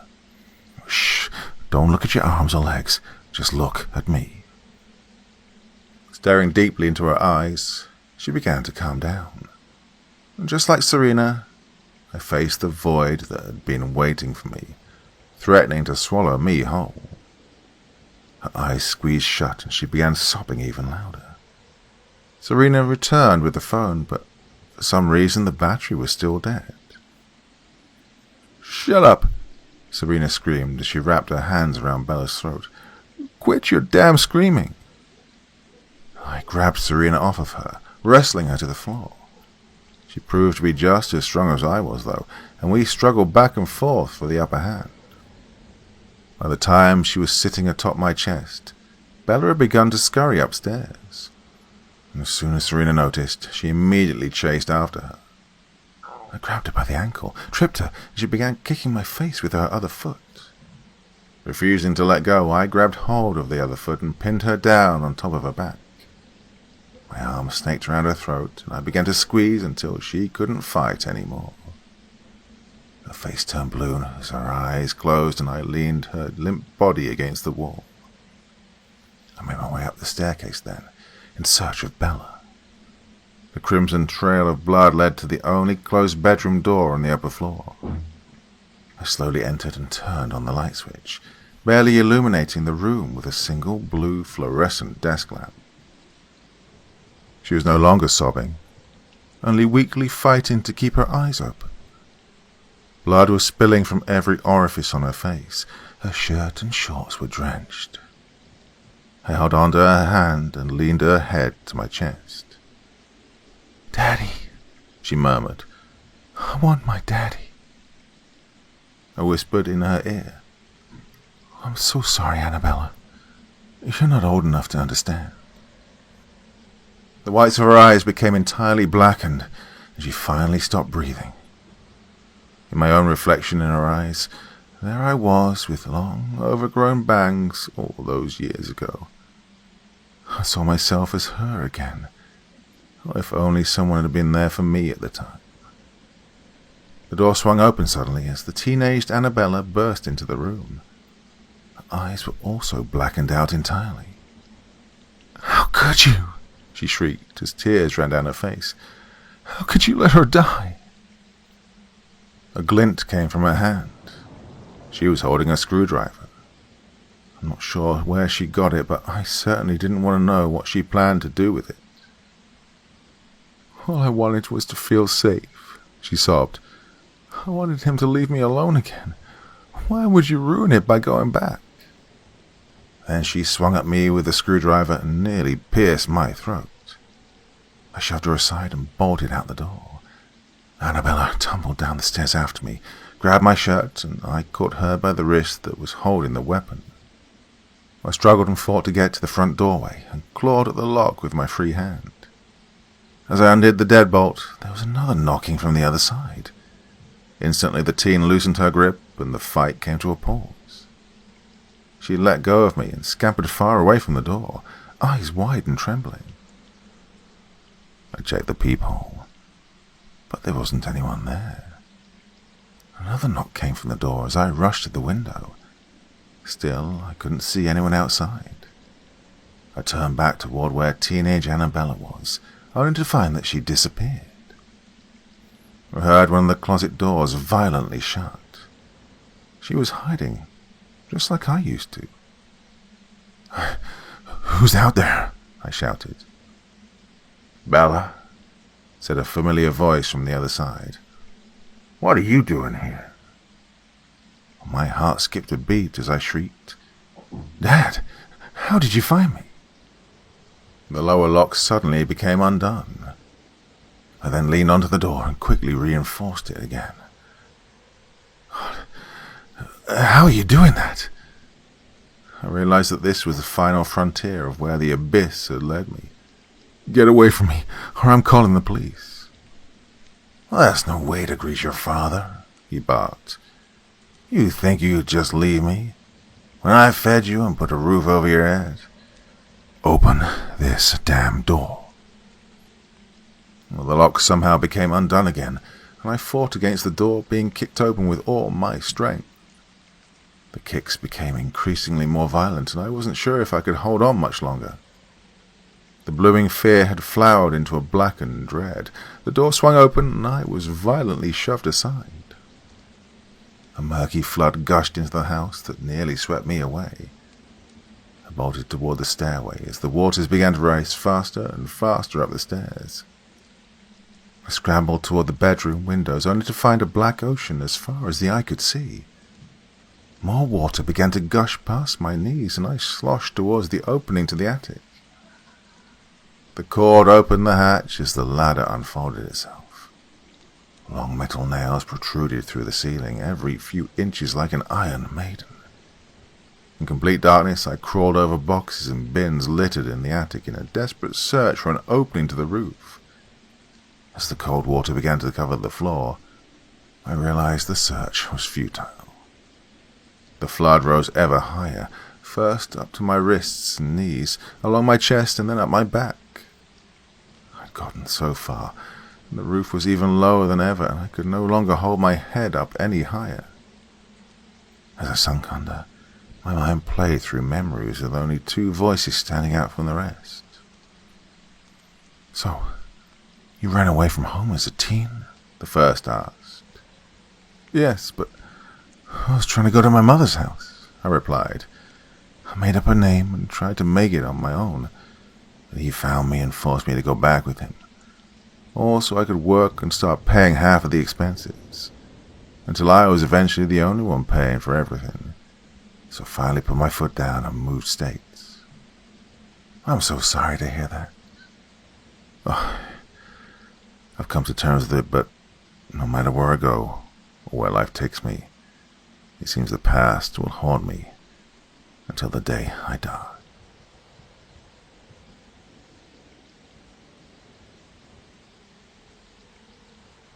The Children in Caines' Closet by Corpse Child. Silas Caine, probably one of the most vile men alive. What possessed God in heaven to allow a man like him to exist, I'll never know. Calling him a man is actually a kindness. A man wouldn't do the things he did, not to children. He was a monster through and through. I'll go ahead and say right now, the things I'm about to tell you aren't for the faint of heart, or the weak of stomach for that matter. Honestly, just on the shit he did alone, I could fill at least half a book. But that's not why I'm here. I'm not here to spread awareness or anything like that. I'm here because of what happened to my son and because even after all this time, things have started again. It was last year when me and my son Ethan moved here to Willow Lane. After Bethany and I divorced, I was living in an apartment in a rather shitty part of town for about 3 months or so. The reason being, the house we were living in was one her parents had helped to pay the mortgage for. In other words, her name was on the deed, so she would of course get to keep it. I spent just about every free moment during that time trying to find a new place, if nothing else than to sway the court into letting me have primary custody of Ethan. I remember it was late that one Friday night, around 4 a.m, and I was about to give up the night search. Another fruitless search. When I found it, listed for only about $250,000, with a down payment of only $85,000. A 2-bedroom house on 1436 Willow Lane, Weeping Willow, North Carolina. Despite being the most affordable place I could find, the place actually looked pretty nice for such a low price. Not only that, but looking at Willow Lane in general, it looked quiet, peaceful. It looked like the kind of place you'd see families on TV or on movies moving into to get away from the noise, you know. In short, it was perfect for me in every way. Well, if something seems to be too good to be true, yeah, I know it. But what the hell was I supposed to do? I needed something suitable for my son while still being affordable, and well, there it was. I guess houses can have that in common with people. You only know what's going on outside, often missing or overlooking things that happen inside. Things that can be nothing short of utterly freaking ghoulish. That's what happened here, at least. Oh, if walls could talk, they'd be screaming. Anyway, so that was it. That morning at 9 o'clock on the dot, I started to call the realtor. I agreed to meet up at around noon the next day with an agent to take a look at the house. When I got into Willow Lane, arriving 15 minutes before the realtor, I noticed immediately just how quiet the neighborhood was. Actually, at first, I almost thought the neighborhood was deserted or something. Some neighborhood-wide getaway, maybe. Are those even a real thing? Well, who knows? In any case, though, I stood corrected when I saw movement about through a few of the windows on the houses. Only a few of them, though. There only seemed to be certain ones at the top of the neighborhood. 40 and 36 was located just 3 houses away from the one at the end, there at the cul-de-sac. In person, the house looked even more to me like the setting of a movie, though in a different way. It looked a little more faded and worn in places. Certain areas had brown spots, and its paint, which I assume was originally white in colour, was starting to fade into an almost piss-yellow colour. In other words, the place had clearly seen some mileage. Still, this didn't bother me. I still thought it looked nice in its own way. Just imagining, instead of the house from something like the middle, it was more like the Waltons or maybe Little House on the Prairie.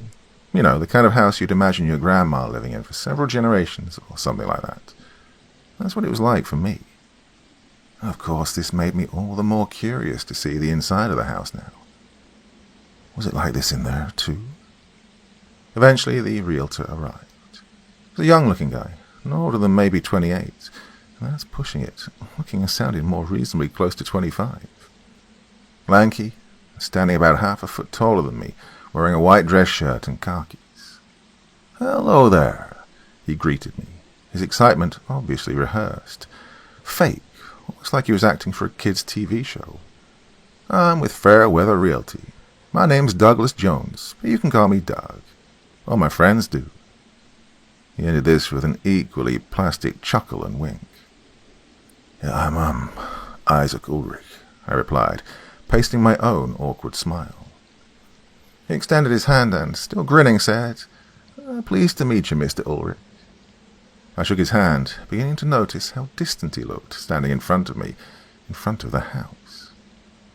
I noticed subtly that his eyes seemed to keep getting drawn from me to it, constantly breaking eye contact with me just to stare at it. I cleared my throat at one point, when he seemed to zone out completely. Well, this snapped him back, and he put his fake grin back on and asked if I cared to look around inside. Well, I agreed, but I couldn't help but feel just a little weirded out by this. What was going on with him? Why was he constantly staring at the house? He led me inside, where I was actually kind of shocked. Not in a bad way, but in a, I didn't exactly see this coming way. I say that because, contrary to the aged, old-timey classic, I guess you could say, look of the outside, the inside looked much more to what I was familiar with, like back at the other house I'd lived in. Everything looked neat and fresh, modern. "Welcome inside," Doug proclaimed. "This is the living room. Nice and spacious, huh?" Despite his still fake excitement, I was genuinely taken aback by it. It was big, or spacious, to quote him. Well, it alone could have fit my apartment in there twice, at least 1.5 times at the living room from Beth's house. Oh, I could see it. Ethan on the floor with some of his toys while I watched TV or something. "And here's the kitchen," Doug said, leading me, a bit hurriedly, I might add. "You got your stove, microwave, sink, all the comforts of home."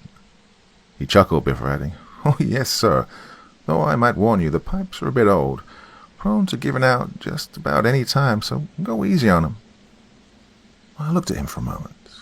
It was subtle, almost unnoticeable, but I could see it. He was trembling. I could tell he was in a hurry, for whatever reason, to get the hell out of there. Oh, what's this guy's deal? After the kitchen, he led me around the rest of the house. Another thing I have to say about the house itself is, despite being relatively small on the outside, it looked and felt a lot bigger inside.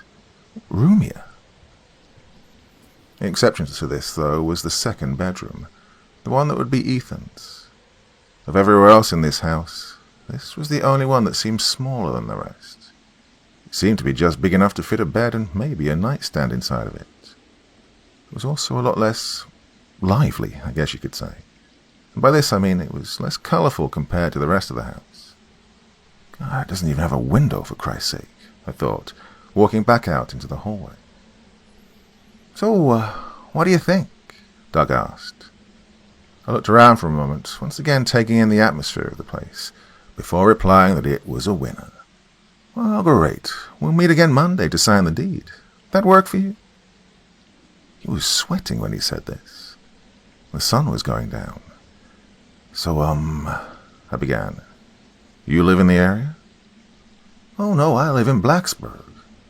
"Oh, I see," I replied. Maybe that's why he wants to leave so bad. That's a good ways away, and it's getting late. Something still felt a bit off, though, despite this. Just the way I could tell he wasn't actually invested in his job. In any case, I shook this off and he left. I stayed behind just a little longer. I made one last round through the house, admiring everything again. Well, I couldn't help it, the place looked damn good, before heading back out to my car. Outside, I also stopped to look around the neighborhood again. Quiet. Dead silent. No sort of activity or anything from the other houses. I closed my eyes and took a deep breath. Yep, this place is perfect. And with that, I got in my car and drove back to the apartment, excited. I scheduled to have the week off that Sunday to start moving in once the deed was signed. It was early Monday morning, around 9 a.m., when the deed was signed and the house was officially mine. I was set to pick Ethan up from school that afternoon, where I'd get to have the entire week with him, given that this was his last day before summer break. Something else to be excited about. Oh, I couldn't wait to show him our new house. In the meantime, I moved the last of my personal things out of the apartment and into the house. I also started ordering things like beds, a sofa, and so on, all online, and decided to buy the other stuff at the store during the week. I set up one of my old futons in his room until the beds arrived, while I slept on a blow-up mattress. It was 1:30 when I picked him up from school. I remember how excited he was to see me. On sight, he came running and bounding up and into my arms. "Hey, Dad," he squealed. "Guess what? Today's the last day of school, and Mrs. Ginny let me get 2 things from the treasure box." He held up a small little bag of plastic toy soldiers, one of the kind you'll find at dollar stores for 50 cents, and a dum-dum. He then told me that he was saving this sucker for me as a surprise. I took it and said, "Oh, awesome, thank you, little buddy. And hey, Daddy's got a big surprise of his own for you." His little eyes doubled in size. "Ooh, What is it, Dad? What is it? I chuckled, ruffling his hair. Well, I can't tell you. Then it wouldn't be a surprise, would it? What if I still act surprised? Then will you tell me? I couldn't help but smile at this. Afraid not, monkey. You'll just have to see for yourself when we get there. And he groaned and his face dropped into a bit of a pout. Hey, cheer up, buddy. I promise you'll love it when you see it. He looked at me again, first his eyes still looking disappointed, before starting to smile again. That a boy. Now, let's go. We've got to make a few stops on the way. Oh, can we get McDonald's? I sighed, grinning. How about pizza instead? His eyes bugged out even further at that. I took him shopping with me, letting him pick out certain things for his room. It was around 5:30 that evening when we got back to the house. The sun had just begun to set. Ta-da! I exclaimed. Daddy's got a brand new house. Well, his face flushed with wonder at seeing it for the first time. Wow, it's huge, he squealed. Yep, and it's all ours. You'll even have your own room. Well, he just about lost his little head at that. He started fidgeting, trying desperately to hurl himself out and to the house. Hey, hold on, buddy, I'm coming, I said, going around to let him out. When we got inside, he started running through the house. It's even bigger inside, Dad, he shouted from the hallway. While he explored the house, I carried the stuff from the store in. I showed Ethan the bedroom that would be his. What do you think? Cool, huh? He looked at it for a moment, puzzled. What's wrong, buddy? Well, he didn't say anything, just kept looking at the room. Ethan? He looked at me. Daddy, why is the room so scary? I frowned. Yeah, what do you mean? He pointed to the room. It's dark and small in here. I don't like this room. I looked at the room again. I couldn't exactly blame him. Somehow it did look even more claustrophobic than it did last time. I couldn't tell at the time, but for a moment I actually felt something off about the room. Something weird, something scary, I guess, quoting Ethan. Looking back, I think I even remember, for a brief instant, feeling the temperature of the room actually drop somehow, making mine and Ethan's bodies break out in goosebumps. I shook my head and smiled, ruffling his hair. Well, maybe we can brighten it up with all the new stuff you got from the store while we wait for the pizza to get here. He kept staring at the room. I went into the kitchen and started unpacking some of the other stuff while ordering, calling the number for the Pizza Hut nearby. Well, it was Ethan's favorite, and I had coupons. I ordered 3 large pepperoni pies and was in the middle of placing the order for the garlic bread when I heard it. It was soft, though, almost unnoticeable. But I could hear the sounds of whispering. Part 2. It was small, obviously from a child. Because of this, at first I just brushed it off as Ethan, probably just talking to Benny, the imaginary friend he talked to occasionally since he was 4. I finished placing the order, was putting more of the new stuff away, when I heard the whispers slightly more clearly. I noticed then that it definitely wasn't Ethan's voice. For one thing, it was a lot softer than his, a little girl's voice, who, though, was obviously anybody's guess. Then I heard others joining in, creating sort of a jumbled mix of whispering kids' voices. And, of course, I couldn't tell what any of them were actually saying.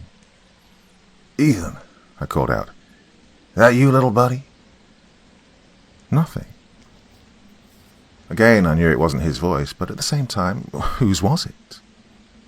There wasn't anyone else in the house. Who is that?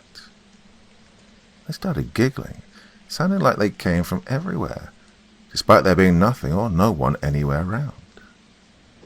I started throwing my head in every direction. What the hell? Who is that? Who's there? Suddenly the laughter started fading, seeming to get further away out of the kitchen where I was. Eventually it faded completely, and everything was quiet again. I stood in the kitchen, alert. Hey, wait, What just happened? Where did they go? What even were they? I cut my ear in the direction I thought I heard them trailing off to, towards the hallway, concentrating, trying to see if I'd hear them again. I didn't. Okay, that was weird, I thought, rubbing my eyes. I took a deep breath. Calm down, Isaac. You're just excited, that's all.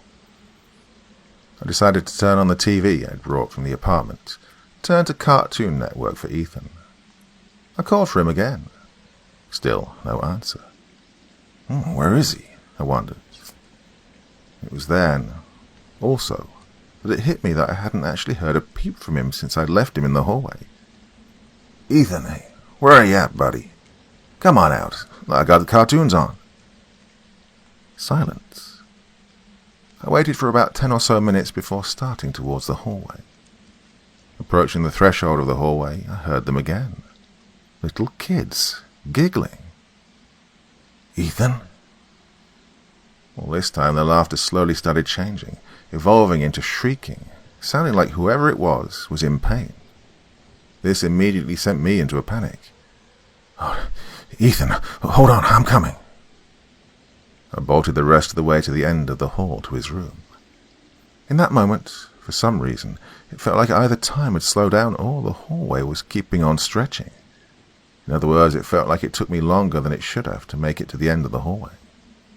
When I did, I threw open the door to the bedroom, breathing heavily. Ethan, are you okay? What happened? Are you hurt? He was sitting on the futon, facing the wall. I approached him. Ethan, hey buddy, are you... I was cut off when I heard the giggling again, much louder this time. It was coming from directly in front of me. It was coming out of him. I froze. My heart rate started going haywire. What in the name of... Can I come out now, please? Those words came out of him, out of his mouth, but it wasn't his voice. It was the voice of a little boy I didn't recognize. He started bawling again. My mouth hung like lead had been tied to my bottom jaw. Please, I promise I'll be good. Please, he wailed. Ethan, I finally croaked out. Please, I don't want to do it. I want to go home. Please let us go. This time it was a little girl's voice, bawling. Both voices sounded terrified, no, petrified. In a weird sort of way, I could almost actually see them. These children, instead of my son. I'd have been heartbroken if it weren't for the fact that it was my son they were coming from. Instead, I just stood there, facing his back while this continued. I put my hand on his shoulder, immediately retracting when, on contact, he started shaking, flailing his arms and head around violently like he was batting something away. No, stop, he screamed in the little boy's voice again. Please don't. I don't want to do it. Please, I'm sorry. I want to go home. Ethan. I grabbed his arms and restrained him to the futon. He writhed furiously underneath me. His eyes were wide open, full of tears, looking terrified back up at me. Let me go. Let me go. Let me go. He let out a scream that damn near stopped my heart before his eyes closed and his body just abruptly relaxed. Ethan, I called, shaking him. Ethan, buddy, Ethan, wake up. Nothing. He just laid there on the futon, unconscious. Oh, come on, Ethan, wake up. I started lightly tapping his right cheek. Nothing. Ethan. His eyes snapped open. He looked frightened again, though I could tell this wasn't like it was a second ago. Looking more startled than terrified. Daddy? He mumbled softly, in his own voice. What's wrong? Why do you look scared? I was frozen. My mind, and heart rate for that matter, was so frenzied that it took a solid minute for me just to catch my breath. Daddy, what's wrong? He asked. Breathe, Isaac. Breathe. I closed my eyes and inhaled, slowly exhaling again. I'm okay, I said, slowly feeling my heartbeat return to normal. Daddy's okay, little buddy. Are you okay? He slowly nodded his head. Yeah. He looked down and felt his stomach. I'm getting a little hungry, though. I smiled. Yeah, me too, buddy. Here, why don't we go into the living room and watch some cartoons while we wait for the pizza to get here? He immediately perked up and bolted out of the room and into the living room. I just sat on the futon for a moment. What the hell just happened? What was that? Well, I wondered what he was just talking about. What did... I don't want to do it, mean? Do what exactly? I wondered if maybe this was just some sort of thing like Benny, a new imaginary friend, maybe. Well, that brought up the question, though. How long had he been doing that? Was he doing it at Beth's house? And if so, did she ever notice it? Even if he'd been doing that for a while, though, the question remained. How? How did he mimic other voices so well like that? And how did he just snap out and pull a 180 like he was when I shouted his name? And why were they so frightened? Well, that question above the others did the most to send me into a mental tailspin. I started thinking of how I should try and approach him about this when I heard him come treading back through the hallway. Daddy, pizza man's here. Okay, give me 1 second, I'm coming, I said, getting up and walking out of the room. Right as I was walking through the threshold again, I felt it. That chill passing over my body. When I looked, nothing. A knock at the door broke my concentration and I got up, making my way out to the living room. I paid for the pizza, and me and Ethan ate in the living room, watching cartoons while we did. He was, of course, enthralled with the TV and pizza, giggling his adorable little head off. I, on the other hand, not so much, constantly brooding over the situation from just a minute ago. Well, he seems just fine now, I thought. Is he even aware of what happened? Hey, buddy, I piped up, finally. He turned from the TV to me. Yeah, let me ask you something. Have you been making other friends? You know, like Benny? He looked at me blankly for a moment. What about at school? You making new friends there? Yeah, he replied skeptically. What do you mean like Benny, though? Well, you know, you got your friends at school who everyone can see, right? He nodded his head. Well, then you have Benny, who only you can see. Well, I'm just curious if you have any more friends like that only you can see or play with. He looked puzzled for a moment before resting his chin on his hand like he was thinking, pondering something. Well, he began, not really. They don't want to play with me or Benny. Who doesn't? I saw his face start to sink a bit. He was nervous about telling me something. It's okay, buddy. Take your time. Who doesn't want to play with you and why? He shrugged his shoulders. I don't know, he said pitifully. But they're kind of scary. They don't want to play with me. They keep screaming at me that they don't want to. Well, I couldn't help it. This sent a small chill down my back. Please, I don't want to. Let me go, please. I want to go home. I don't want to do it. Please, let me out. Do they say why they don't want to play with you? I asked, actually beginning to feel tremors run through me, causing my hands to start shaking. He shook his head. I could see on his face that my questions were making him more and more uncomfortable. How are they scary? He shrugged. I don't know, they just look scary. They're covered in boo-boos, like really bad ones. Some of them don't even have eyes. I see, I replied. Well, this made me grow more and more nervous. Why was he imagining this? Are they mean to you? I don't know, he said, anxious.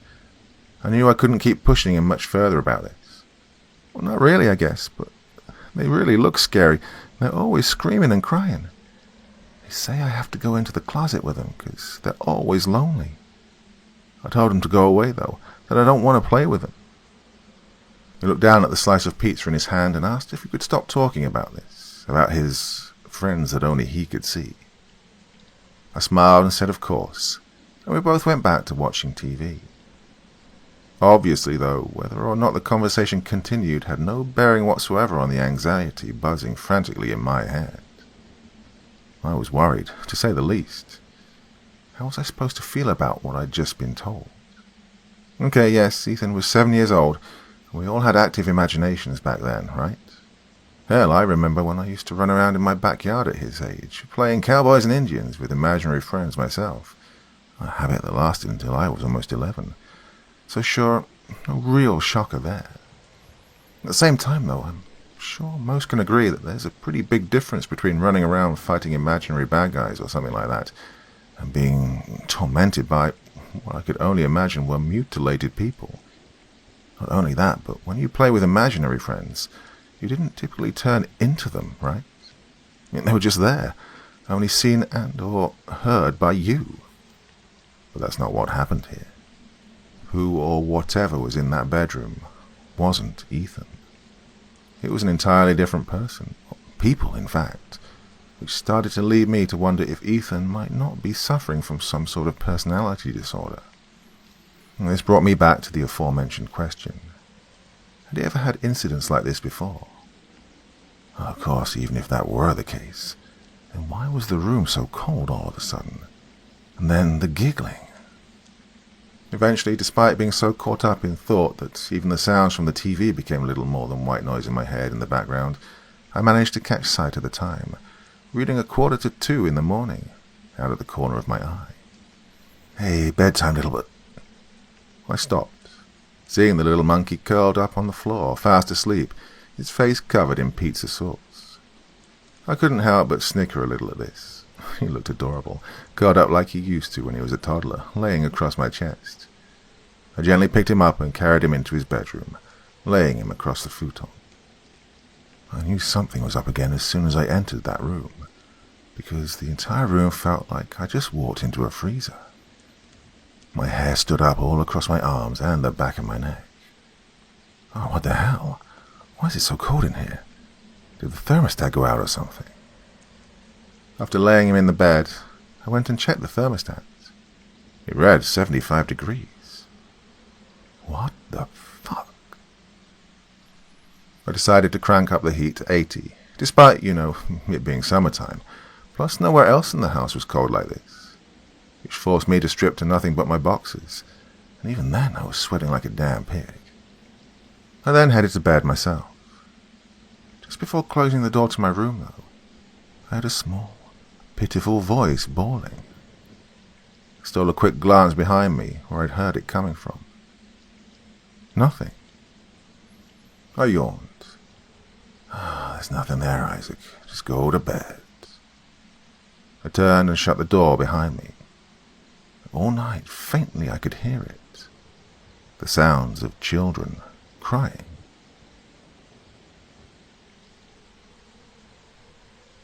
Part 3. The next morning I woke up feeling absolutely exhausted. I shambled out of my room and into the living room, where I found Ethan, curled up on the floor asleep. I chuckled. Always finds a way to be cute, doesn't he? On top of the feeling of fatigue, though, I was feeling the ass end of a massive headache. I went into the kitchen and downed a Tylenol before starting to figure out what I should do for breakfast. In the end, I just decided on the classic, pop a couple of Eggos in the toaster and serve with Lucky Charms root, feeling way too tired and ill to really be capable of anything else. I knew he'd be okay with it anyways.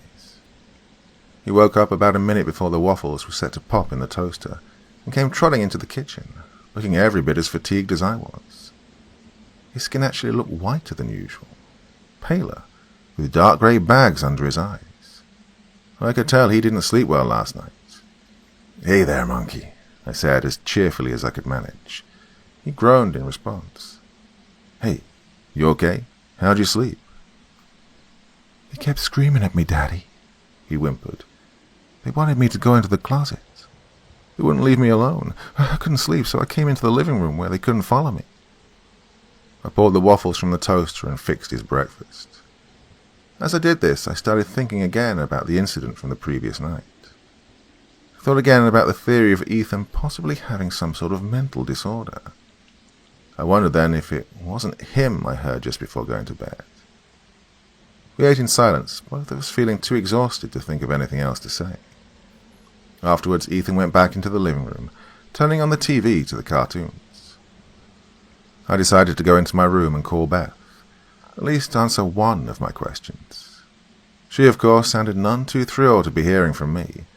Trust me, the feeling was pretty mutual. Things were pretty messy when we split.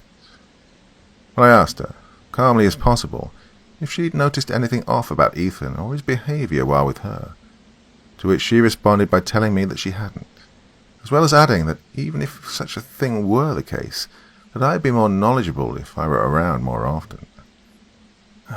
Bitch, not my frickin' fault when I've been trying to find a new place, plus paid child support out the ass because you decided to split. I closed my eyes and took a deep breath, sucked this down, gritted my teeth, and thanked her for answering my question before hanging up. Well, at least now I know things haven't been weird with him before now, I thought. I figured this would likely have ruled out any theory of mental disorder, at least for the time being. Of course, this wasn't a whole lot of relief because now I was back to having no answers or explanations at all. That, and it also sent my head spinning about the sounds that I'd heard, before and after the episode with Ethan. Well, I didn't ponder much longer on this. I couldn't. I had to start getting ready for work, being due in just over an hour. I took a quick shower and got dressed. I called my mother to come watch Ethan for me. Fortunately, she didn't live that far away from Willow Lane, and she was there in 5 minutes, arriving right as I'd gotten my shoes on. I left some money for food and told her I'd be back around 10 o'clock that night, and asked to have Ethan in bed when I got home. Well, I ended up being 5 minutes early to work. A real first for me, usually being 5 minutes late. To be fair, though, I usually end up leaving late anyways. And because of this, I was able to hang around with Eddie and a few of the other yahoos in the break room around the coffee pot before my shift started, and I had to be in my office. Well, this was how I'd first hear of Silas Caines. See, Eddie was a huge sucker for spooky shit. True crime, serial killers, cryptids, ghosts, you name it. He was into it all. He claimed he and his dad actually had a close encounter with an alien when he was little. In other words, the guy would have fit right in on an episode of The X-Files as David Duchovny's body double. He was amusing to listen to, though. Oh, anything to make a 10-hour office job more interesting, right?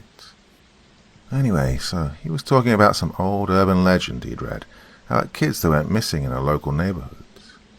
So the stories say, I heard him begin. Kids who were outside alone after sundown went missing. No one's ever found them. Police have apparently been searching for 3 years now since it first started happening back in 2019. You ever have any suspects? Kincaid, one of the other unfortunate desk jockeys like me, asked. Only one so far. This curmudgeon named Silas Caines. Dude was basically the poster boy for crotchety old geezers. Said he had a nice house, though. This is where I came in. Did he do it? I asked. He grinned, shrugging his shoulders. That's just it. It was never proven. See, people tried to sick the cops on him. They were convinced he did it. Well, how? Did he confess? He shook his head. No one saw him or found any evidence? His grin grew now, becoming excited. I'll admit I was actually interested. Again, anything to get me in a good mood before I'm stuck the rest of the day at my desk, right? Well, especially after the rocky morning start. Nope, and nope, he proclaimed eagerly. And see, because of that, cops had to drop him from the radar. But the kids kept going missing. How? Kincaid asked. Wouldn't the parents have kept the kids inside or something? Believe it or not, I was actually 2 seconds from asking this same exact question myself. Well, that's the kicker, see. At the time, folks weren't big on locking their doors at night. Also, when it got hot, they tend to leave their windows stay open to avoid having to screw with the thermostats. You know, summertime and the raising of the gas bills and all. So, obviously. Obviously that meant whoever it was had easy access inside the houses too, I said, finishing his conclusion. He pointed and clicked his tongue at me. Kincaid then asked him what exactly happened to Silas Caines. Well, like I said, everyone thought he was the one doing it. Some even went so far as to say he'd perform human sacrifices to demons or some crazy shit like that. But again, nobody actually saw anything. Nobody actually knew. Because of this, police couldn't issue any kind of arrest warrant or even a search warrant. So folks got desperate and took matters into their own hands. One day, on one of supposedly very few occasions he did actually decide to leave his house, one of the residents jumped him, demanding to know where the kids were. When he wouldn't, or maybe couldn't, spill his guts, well, he slid his thumb across his neck like he was slicing it. Me and Kincaid looked at each other. Like I said, I was intrigued. Him, not so much. So what? Some fucker plays hero and beats an old man to death. The end. He said this with a look of complete disbelief plastered on his face. No, Eddie replied, his excitement not impeded in the slightest by Kincaid's uninterested skepticism. Well, for a time, yeah, it was, sure. But see, that's where things get interesting. One night, about a year and a half later after old man Cain bit it, guess what? Another kid gone. Kincaid scoffed. I asked how. He shrugged in vain. No one knows. No one saw anybody or anything, so... He trailed off. Let me ask you something, Ed, Kincaid chided. Do you actually hear yourself when you make this shit up? I'm not making any of this up, Eddie replied. Here, I'll show you. He pulled out his phone and opened Google to the article in question. It was from an unlisted forum with a headline reading, Mysterious and Strangest Crimes.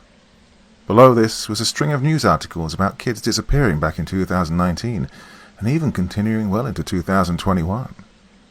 It was when I got a closer look at the articles that my heart was sent pounding again. Hey, can you send me a link to these? I asked, growing nervous. This didn't go unnoticed by him and Kincaid either. What's wrong, Ulrich? You're looking spooked. Don't tell me this dingbat's little campfire story is getting to you, Kincaid jeered. That's where I live, I said, looking to him, white-faced. That's Willow Lane. That's my neighborhood. He cocked his eyebrow. You're bullshitting. Oh, I'm serious. You know how I was moving, right? He nodded. Well, I moved into a house over there in that neighborhood. He stayed looking skeptical at me. And no one said anything to you about this? Kids going missing in the middle of the night? Shook my head. I caught a glimpse of the clock and saw I was now 5 minutes late. Ironic, right? And so I punched the clock and bolted out of the break room to my desk. As you can no doubt imagine, it was next to impossible for me to concentrate on any of my work. I couldn't get it out of my head. I was now living in a neighborhood where kids inexplicably went missing at night. Not only that, but no one ever knew who did it, where the kids even ended up, or even found any trace of them. Kids apparently vanished into thin air, and there I was, right there in it, with my own 7-year-old child. It was getting to be around 6, and the sun was going down for the night. With this, I glanced around before attempting to call my mother and check up on Ethan. My heart was pounding harder and harder with every second the dial tone passed without connecting the call. I closed my eyes. Oh God, please let everything be okay. I took deep breaths until eventually calming down and the call connected. Hello? Ma, you there? Yeah, I'm here. Okay, good. Is everything going okay at home? Yeah, I'm just making some spaghetti and meatballs for supper. Okay, what about Ethan? Where is he? Can I speak to him? Oh, he's in the bathtub cleaning up right now. She then muffled the receiver and shouted, And he better be getting him behind his ears if he wants cookies afterwards. In the background, I could just faintly hear him shout back, I am. Okay, well, I just wanted to check up and see that everything's all right. Of course it is, hon. I'm telling you, you always worry too much. Well, I hung up mid-sentence. I let out a sigh of relief. Calm down. Everything's just fine. Ethan's perfectly fine. Just finish up what I can here and go home. He'll be in bed, belly probably stuffed to bursting full of cookies. I rubbed my eyes and let out a dry chuckle. The rest of the night continued dragging on slowly. By the time it got to be around 9:30, I'd actually managed to knock a bit of the day's workload down and was finalizing a few of the reports for the next day, when my phone started ringing again. I looked to see it was my mother once more. Isaac! My mother shrieked, forcing me to hold the phone away. He's gone! Oh, God, he's gone! She started hyperventilating. Wait, what? Mom, slow down. What are you talking about? Who's gone? Where? Ethan. He's gone. I can't find him anywhere. Oh, sweet Jesus, Mary and Joseph. He's gone. She howled in grief. I was immediately thrown into a frenzy.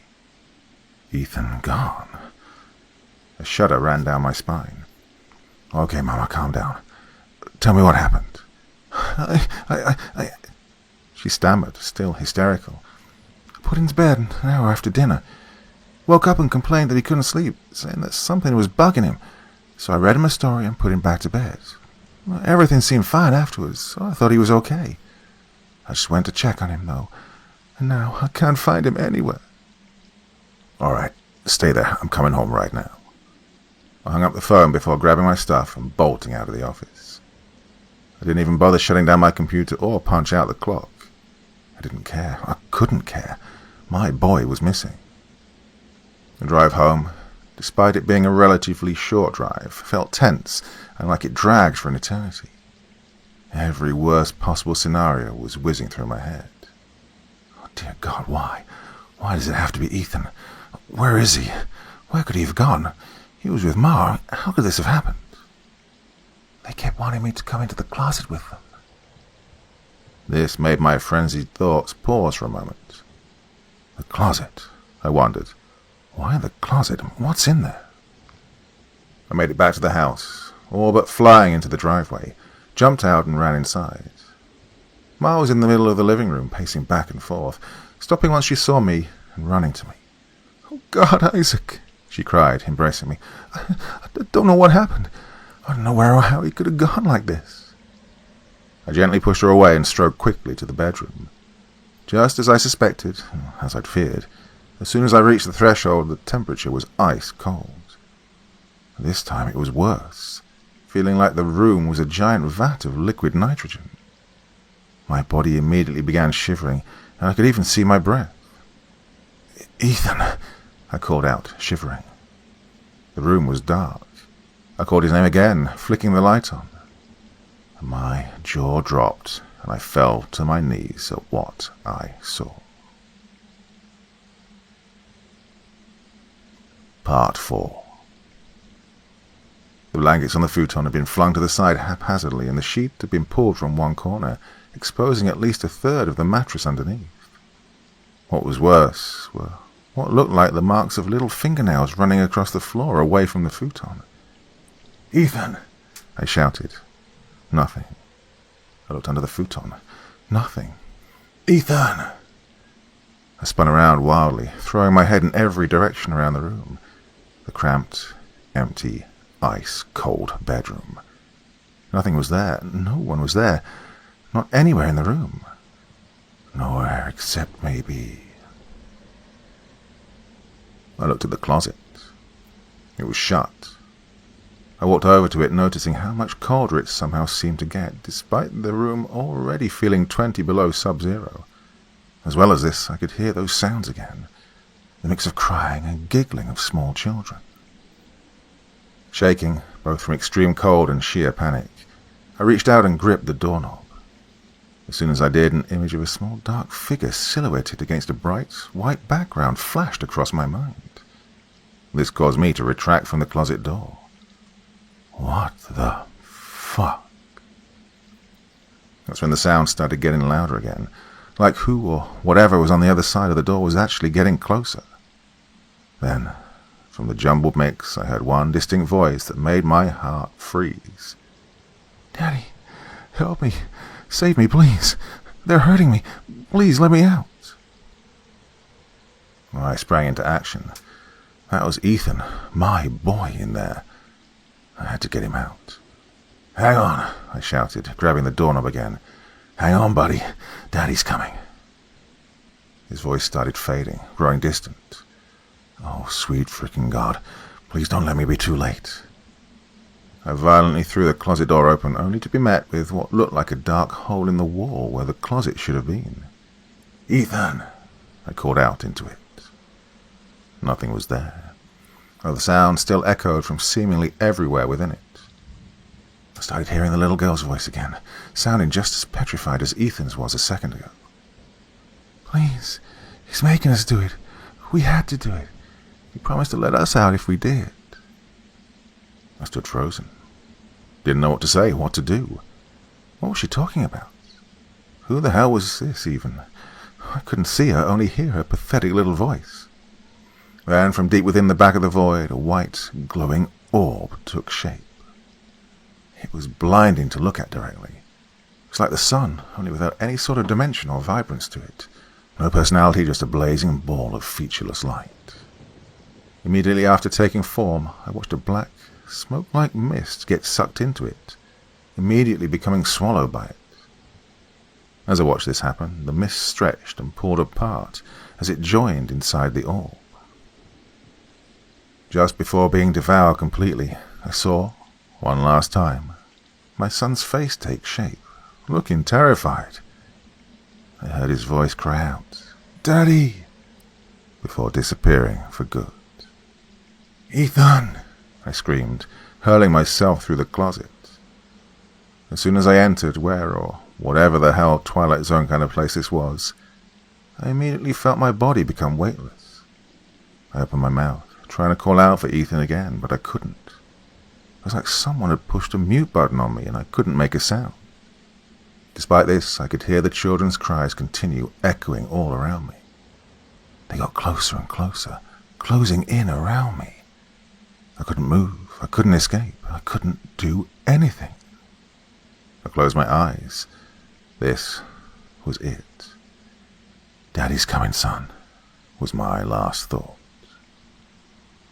Now what followed is honestly a little hard to explain. It felt like a dream, yet I know it wasn't, at least not in the traditional sense. In any case, it plays a big part in why I'm writing this, why I'm sharing any of this here, a whole year later. So there, floating in the void, unaware of anything anymore, unconscious, I guess, everything became suddenly quiet. Suddenly I began to see what looked like two little kids running around in the street of Willow Lane. A little boy and a girl, twins. They were playing hopscotch using sidewalk chalk. In the distance I could see what looked like an old man, watching them from his porch. He was watching them intently, concentrated solely on them. He always watched. The little boy's voice called out from seemingly nowhere. "They love to watch, especially us littler ones." This time it was another boy's voice, this one sounding smaller, from a 4 or 5-year-old maybe. I began to see a large shadow take shape above the man. "They love to watch us. That's how they choose." "Choose?" I asked, honestly shocked I was even able to speak at all. "What do you mean? Who are you? What the hell even is this? And where am I?" My brain buzzed at 1,000 miles a minute. I couldn't stop myself. The two little kids turned toward me, smiling, their eyes turning black, looking like two blank holes in their heads. Everything then went completely dark again as a large shadow passed over the scene, wiping everything from sight. In the darkness I heard a mix of voices again, some of children crying, some of them I heard even begging for mercy, while another, deeper, gruff voice was heard speaking in what sounded like another language. The man's voice was then replaced with a deep, inhuman, bellowing laughter, as the crying children got louder and more agonizing with each second. "He used to force us to do things to each other," another voice cried out. And this time I vaguely recognized it as the little girl I'd heard before. Before I could even attempt to ask what she meant, a new scene appeared from the darkness. At first all I could see was the dim glow of a candle flame. Slowly, though, I saw two figures materialize. It was the twins from before. The boy was tied down to the floor by his hand and wrists. Over him I saw the girl standing with a knife in her hand, bawling. "Knew it," the gruff voice shouted, causing her to jump and wail louder. "I don't wanna," she blubbered. "He's my brother. I love him. Please let us go." The scene was washed away once again by darkness. I heard the man grunting angrily, followed by the little girl screaming, before everything went silent with a squelching sound that actually made me feel a distinct sense of nausea in my stomach. "He hurt us real bad if we didn't do what he said," she said, once more breaking the silence. "He wanted us to bring all our friends over, so we could do the same to them." "He brought us into the room," the little boy said, "and he wouldn't bring us any food or water until he was ready to pick which one of us he was going to hurt again." I could hear sounds of heavy footsteps echoing, followed by a door creaking open and a child's voice screaming bloody murder as they trailed off, seeming to be dragged away. It was quiet again. "What is this place?" I asked. "This was where he left us when he was done, when he got bored with us. It's where the end was," the little girl chimed in. "That's what he always told us. This is the end, and us little runts were better off here, in him, in the end. He said little bitches like us had no place in the world. He'd lock us in here, and we couldn't get out unless he opened it to throw someone else in." "In who?" As soon as the words left my mouth, I watched a tall figure take form in the center of the white glowing sphere in the distance. The figure soon got closer and closer, and I began to feel my body uncontrollably be drawn towards it. I saw it was a tall, dark figure, shaped like a man, except that it was blank. It had no face, at least no singular one. Rather, it was covered in thousands of screaming faces that twisted and writhed, screaming in agony. As well as this, it had 4 large gangly arms that reached out into the void. "What the?" I shouted, now beyond terrified. "What the hell is that?"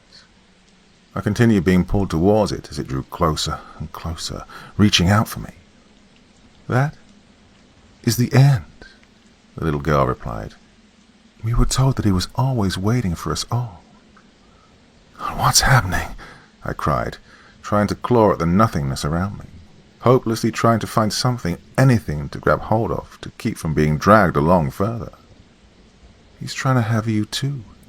He wants us all." I looked at the thing again. It continued closer. Closer. It was damn near close enough to snatch me and pull me in. "What do I do?" "You have to get out. Over there." I looked back behind me.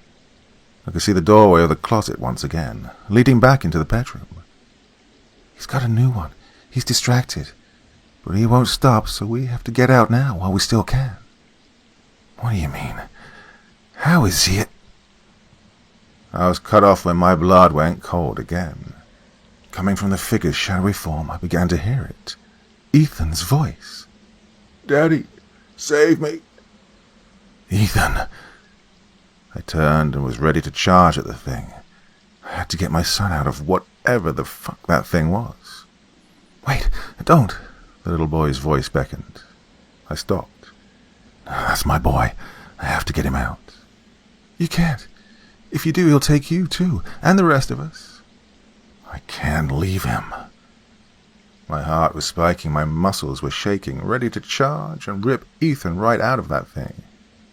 Yet I didn't move. I couldn't, for whatever reason, will myself to go through with this. The little girl cried out again. "He's the reason we're able to get out. That's why we begged him to come in, so we could finally get out. We're sorry, we didn't want to, but it's the only way. We have to go." "Not without my son," I screamed, finally finding it in me to charge towards the figure. Its arms outstretched, ready to welcome me into its horrific mass. The screams were deafening as I lunged for it.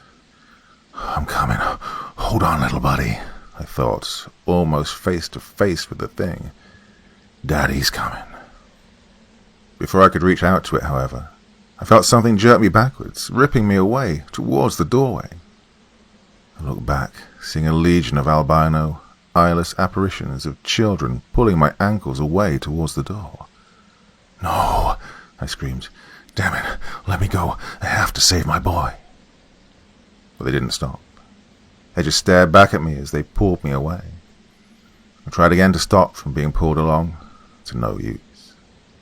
Before I knew it, everything was quiet again, calm. I opened my eyes to see that I was back in the bedroom. Everything was still. I looked around. The room was normal. What happened? Where am I now? Is it over? Where's Ethan? I looked to the closet door again. "Ethan!" I shouted, throwing the door open. Inside was empty. A normal, quiet, empty closet. There was no blinding light, no shadow figure, no ghost children, and no Ethan.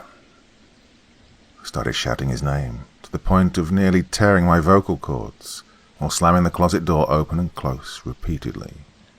"He's still in there. I have to get him out. I have to go back. Make it come back." No matter how much I tried, though, nothing changed. The closet stayed the same, an empty, quiet closet. No ghosts, no void, and no Ethan. "Ethan!" I screamed, crumpling to my knees, burying my face in my hands. I started beating on the door. "Damn it! Make him come back! Give me back my son!" Nothing changed. No ghosts, no void, and no Ethan. Just silence. I finally curled up on the floor, bawling like I was a little kid myself. He was gone. My boy was gone, swallowed by the dark forever. I'd never get to see him grow up. I'd never get to go to the movies with him. We were going to play at the water park together during the summer. Now that'll never happen.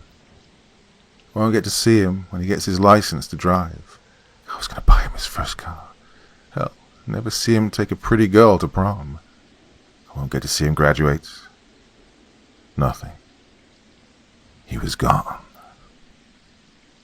Everything I'd wanted to accomplish, working, the move, everything, I did it all for him. And now it meant nothing. Now he was gone forever. I couldn't save him. I'd failed him. "I'm sorry, Ethan. Oh, God, please, Ethan. Daddy's so sorry." I stayed like this until Mother came into the room. She asked what had happened, where Ethan was. I didn't answer, instead just remaining curled up, crying on the floor. We called the police shortly after that. When they arrived, they asked the two of us separately what had happened. I don't know what my mother told them, likely the same thing she told me on the phone. And me, well, once I could sort of calm down enough to form coherent words, I told them simply that my son had gone missing while I was at work. Where and how, I told him I didn't know. I wanted to tell him what had happened in the closet, of course, but I think a part of me realized, even back then, that even if they'd have believed a bit of that, I'd possibly be dooming them as well. Not only that, but others might then follow suit after them. Even if it might have meant Ethan would have been freed, it wasn't right. He would have wanted that, wouldn't he? To say things got low after that will be a hilarious understatement. Time passed by in slow-mo. Well, it felt like that. Hours felt like days, days like years. The house was quiet, empty. Well, it got to me. And one night, coming home from work, which I was failing miserably at worse and worse each day, eventually being laid off a month later, I attempted to down the entire bottle of painkillers. I survived, though, because my mother, who refused to leave me alone after that night, still believing Ethan would come back, managed to call the paramedics in time. I survived and spent a few nights on the 7th floor. There they plugged me in with a therapist, who I've been seeing to this day. He's been supportive and helpful, as much as he can be anyways. I don't think he believes the stuff about the closet, but he's always been willing to listen and always did his best to offer advice. If nothing else, I'll say the best advice he gave me was moving out of the house, which I did. I live in Dallas now, far from Willow Lane and that house. The house that, despite being what I thought was a dream fulfilled, turned out to be a lifelong nightmare and a breeding ground for atrocities I wouldn't have imagined in even my most fucked up nightmares. It's taken a while, a whole year to the day now, and obviously it hasn't gotten any easier for me. Well, how could it? He was my world, my light, my reason for getting out of bed every goddamn morning. And now he's gone, forever trapped in the darkness. In the end, alone. That'll always haunt me more than anything else. At the same time, though, I get it. Those kids, all of them, they're free now. Ethan was their ticket to finally finding peace. As much as it hurts, no, as much as it kills me to be without my son, I understand. I guess because of that I can accept it and carry on. If nothing else, I can at least try to hold on to the hope that he too can find a way out. And I'll be waiting for him, waiting to give him the biggest bear hug of his life. I can see him now. Daddy, I missed you. I missed you too. Yep. I'll be waiting for you, little buddy.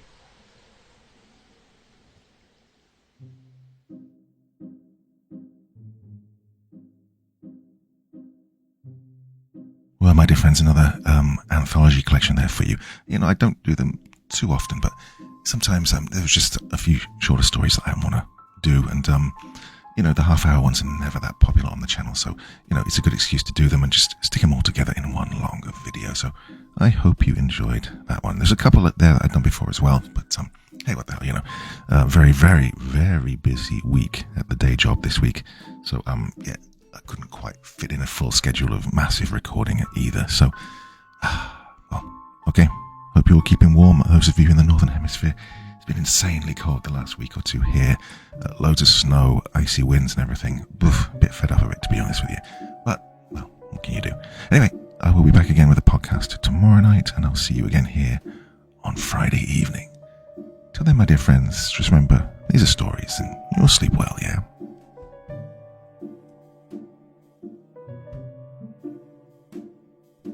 Thank you so much for taking the time to listen to this story today. It really means a lot to me and to the author of the story, of course.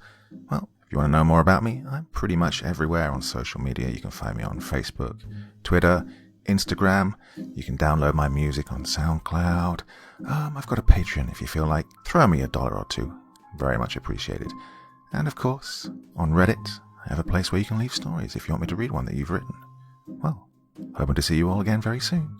Till then, sweet dreams. Bye-bye.